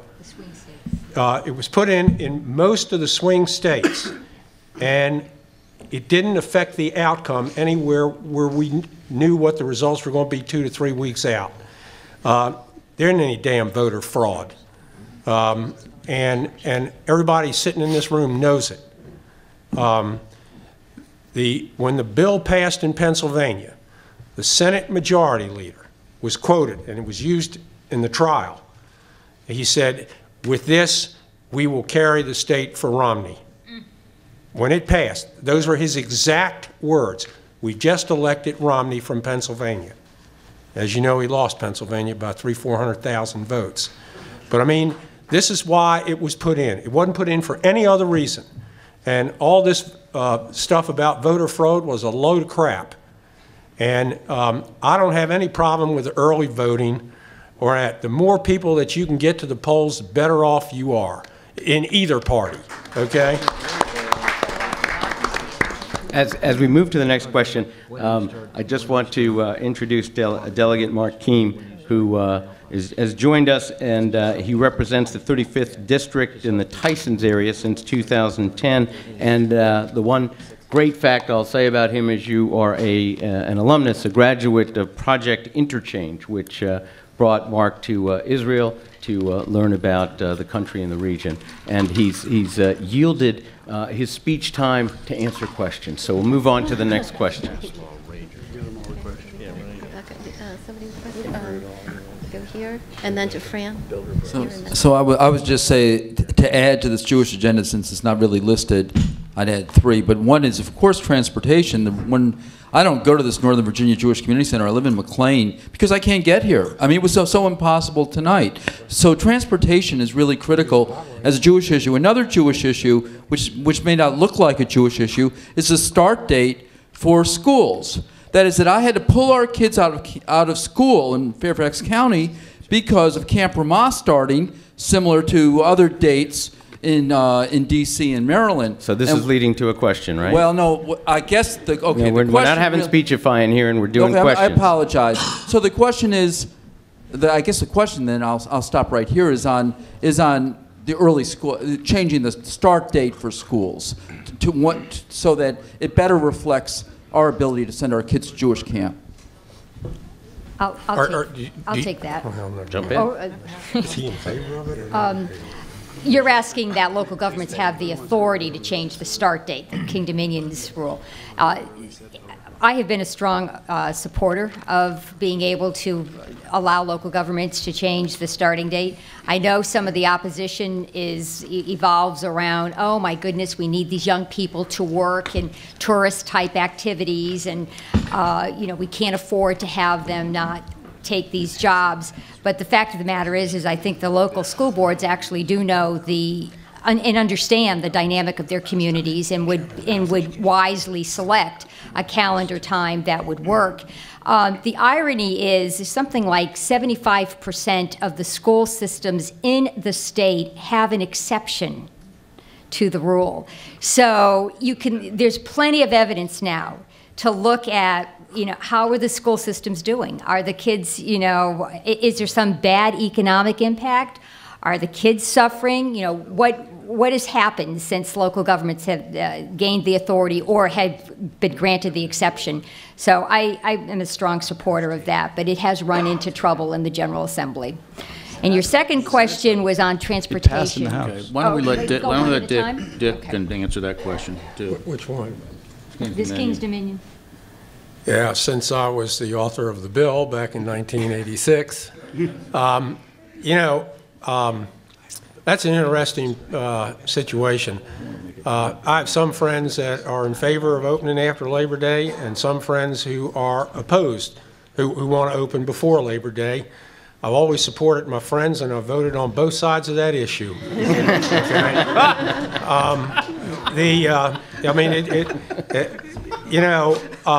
One of the things that I want to try to find out is, because we're only talking essentially, with the exception of far southwest Virginia, we're talking 4 days. Prior to the so-called King's Dominion bill, and they opened the Tuesday before the Labor Day weekend. The general pattern when that happened was the kids showed up on Tuesday. They were there on Wednesday. They weren't there on Thursday and Friday because they took that one that was a huge absentee period. So I didn't see what the damage was or what the problem was by moving it 1 week later. And trust me, I suspect that I'm going to find out looking at the data. It's most of the school districts that are east of or west of 95 that have the exemption. That's right. Most of the ones to the east do not. What I'm going to do is try to find out, and I can get that information, as to has there been more improvement with the standards of learning test west of 95 than east of 95. And quite frankly, if it hasn't, then I don't see why we would bother to even change it back. And quite frankly, we might want to start revoking some of those exceptions that we've given these other people. Let me tell you what would change my mind totally if we went to 200 days a year instead of 180. Yeah, and I will tell you why. We are one of the few countries still stuck at 180 days. The rest of the world goes longer. I had we've got a situation in Petersburg, and I talked about this with the Alexandria City Council last night. We got a situation in Petersburg that is nothing short of dreadful. I mean, it is the worst performing system in the state. High minority, tremendous amount of poverty. It's unbelievable. And we've tried all kinds of things down there, okay? What would be interesting, because it wouldn't cost us, it would cost the state $4 million to pick up the cost of this, is to take them to 200 days and see at the end of 5 years if we've seen a marked improvement. When I've talked to elementary school teachers who've taught in poor areas, and I had a relative that had a career in the DC public schools, she often told me that it took till almost November to get them back to where they were in June because of the time that they were out in the summer. And if we could get significant results from that, the cost of doing this statewide, for the state to pay for it, is a little over $800 million. I talked to the governor about that, or quite frankly, almost what we refund every year in the car tax, which is one of the dumbest things we ever did. Okay, but and let me tell you something. The guy that did that, Jim Gilmore, ran against the guy who he said gave the biggest tax increase in history. Wasn't true, but he did increase taxes. That was Mark Warner. The guy that raised the taxes beat the guy who did give the biggest tax cut in history by 2 to 1. Okay? So much for that guarantee you in success at the polls. So, I mean, that would be one way to pay for that, but I'd like to see what kind of results we're getting, and quite frankly, there's a pretty decent potential lab sitting down there in Petersburg that we could experiment with. As far as you said you couldn't get over here, you can take the hot lanes from where you live and get off at Gallows Road. If you don't get off at Gallows, you got to go down to Braddock, because you can't get off at Little River. But you can get off at Gallows, and then you only got one exit, and just stay on the inside, you know, shoulder, and you'll be fine, okay? Do it all the time, all right? Sage it. You came from, well, I can't help you there. Okay. We got the next question? Yeah, go over here. If you don't mind.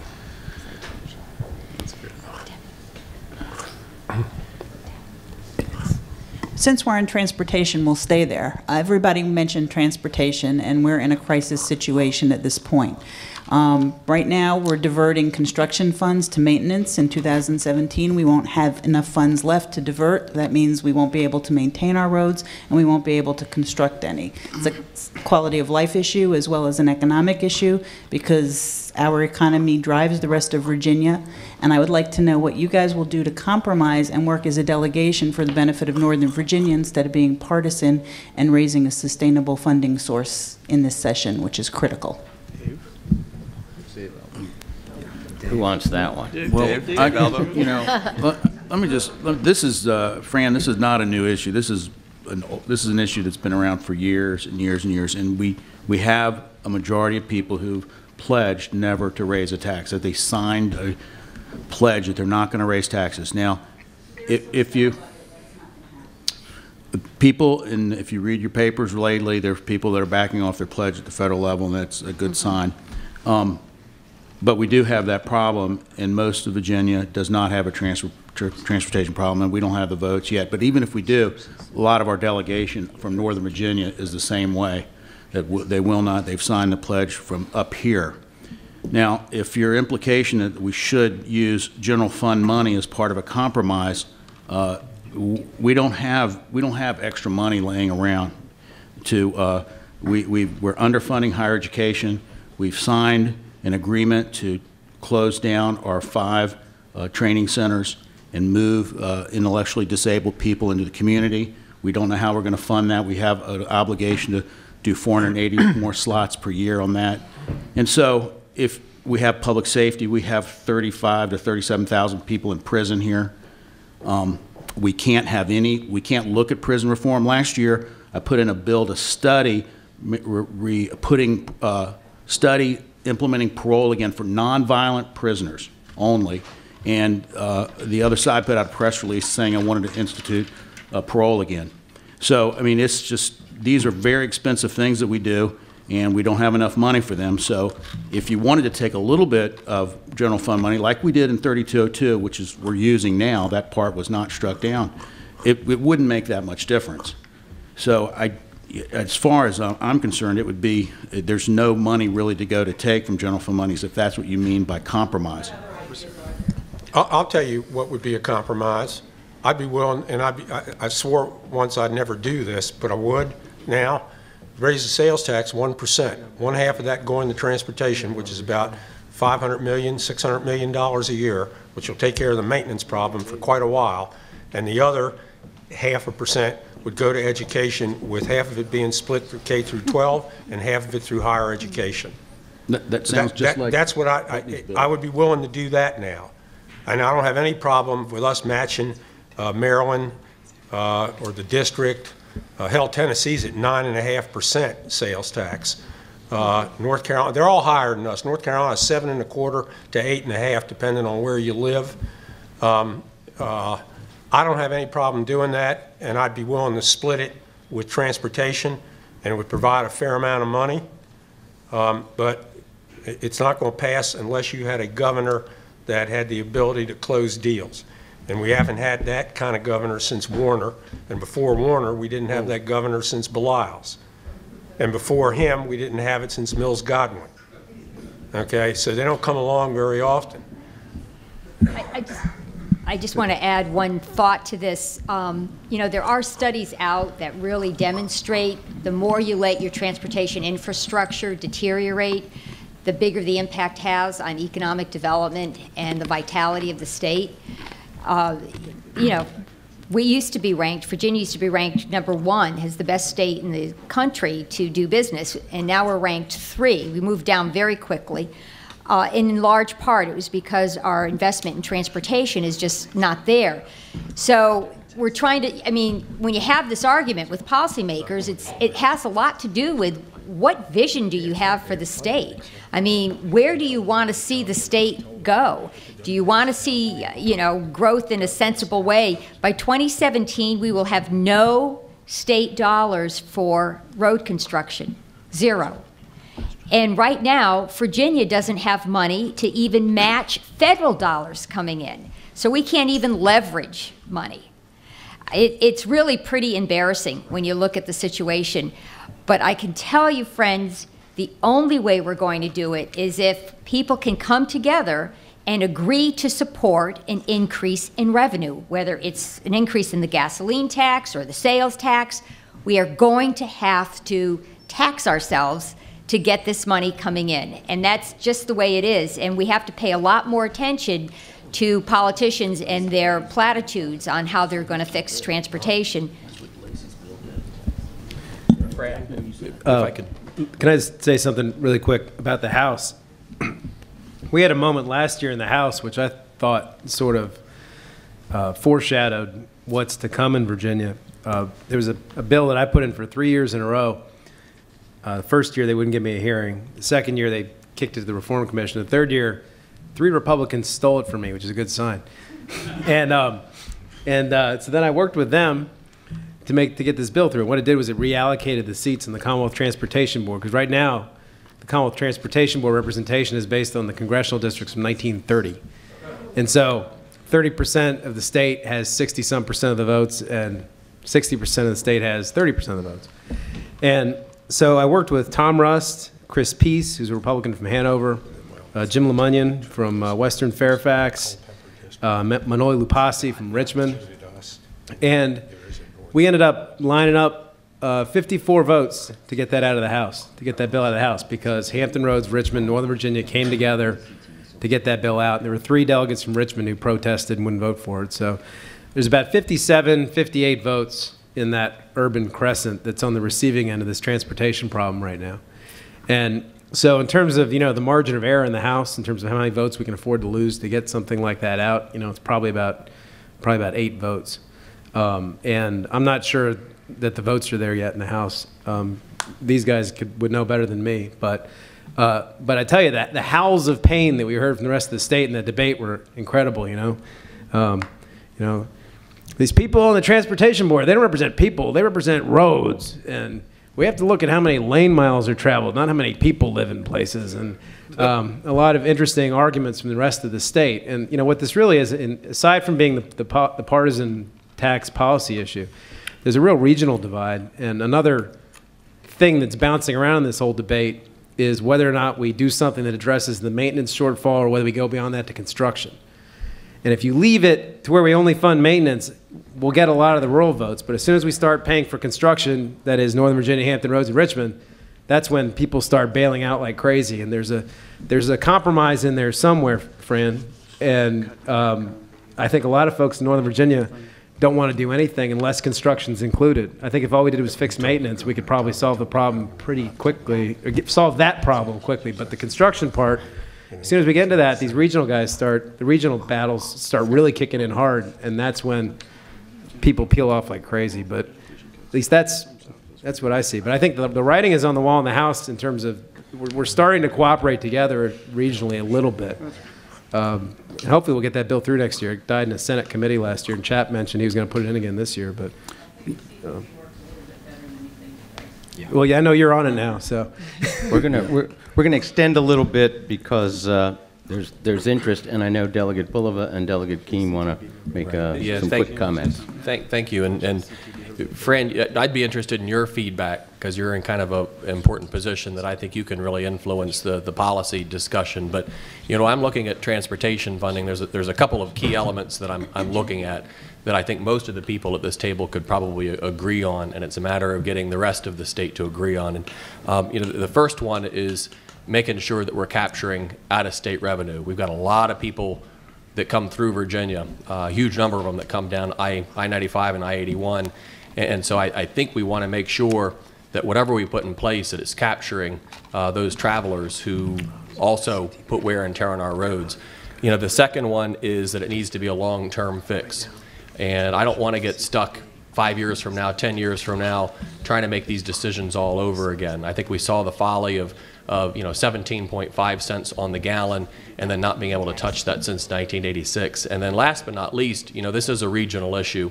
And so it needs to at least be fair to Northern Virginia, what we come up with. We can't wind up at the losing end of that.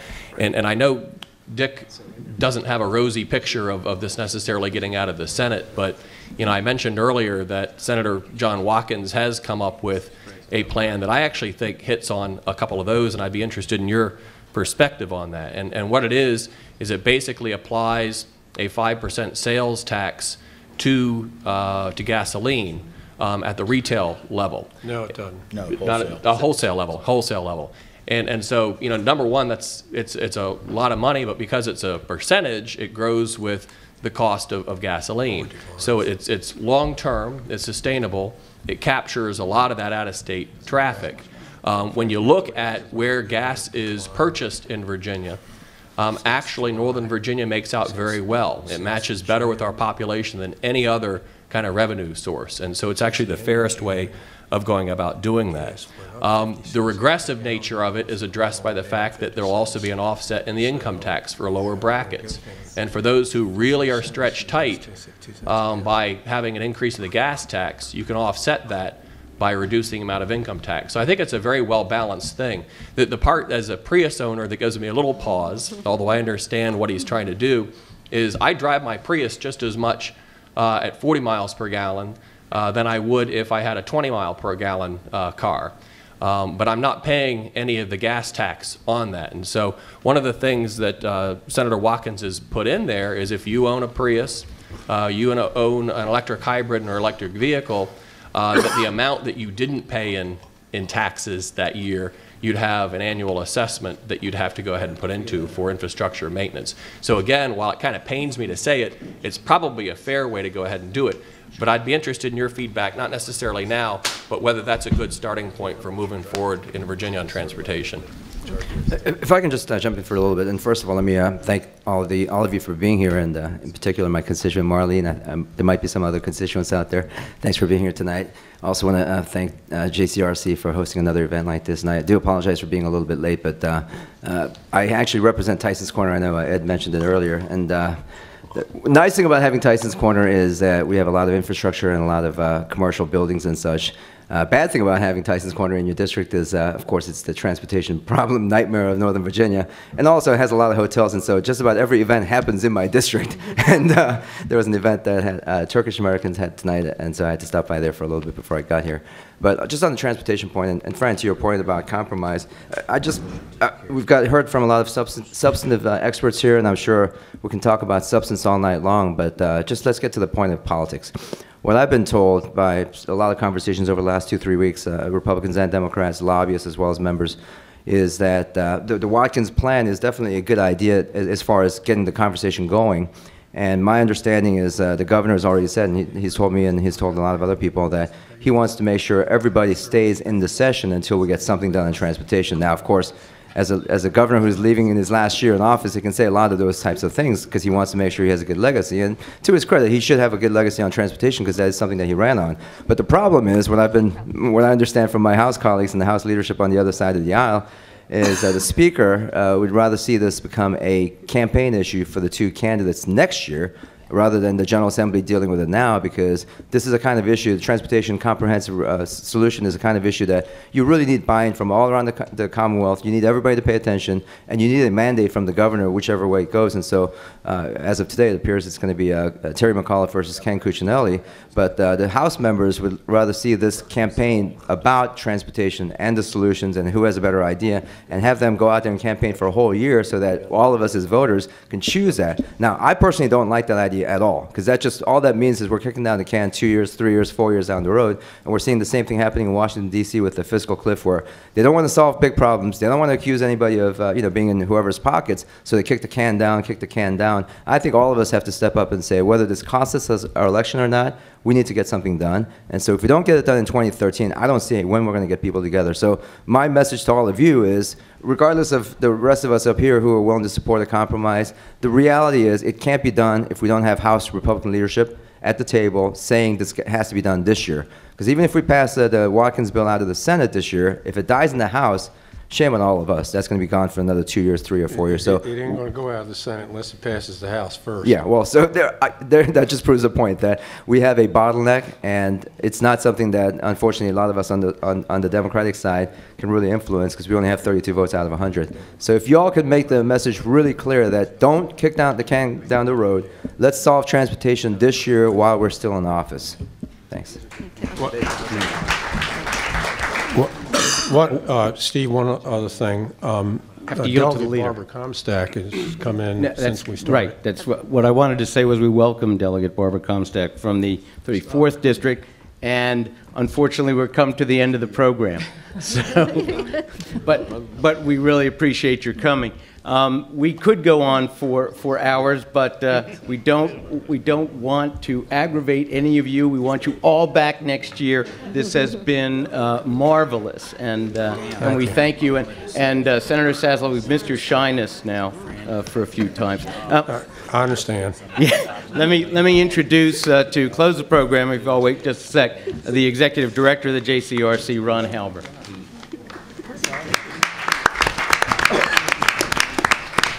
Good evening, everyone. Thank you very much. First of all, I want to thank a few folks for putting this together, and to thank a few folks for their constant devotion, commitment, and passion to JCRC. But before I do that, I want to note two people in the audience who haven't been noted.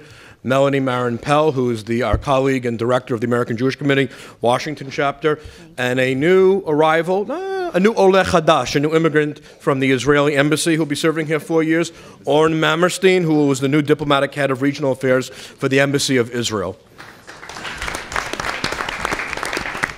This is your first time at the JCCNV, Orn? Welcome. Okay.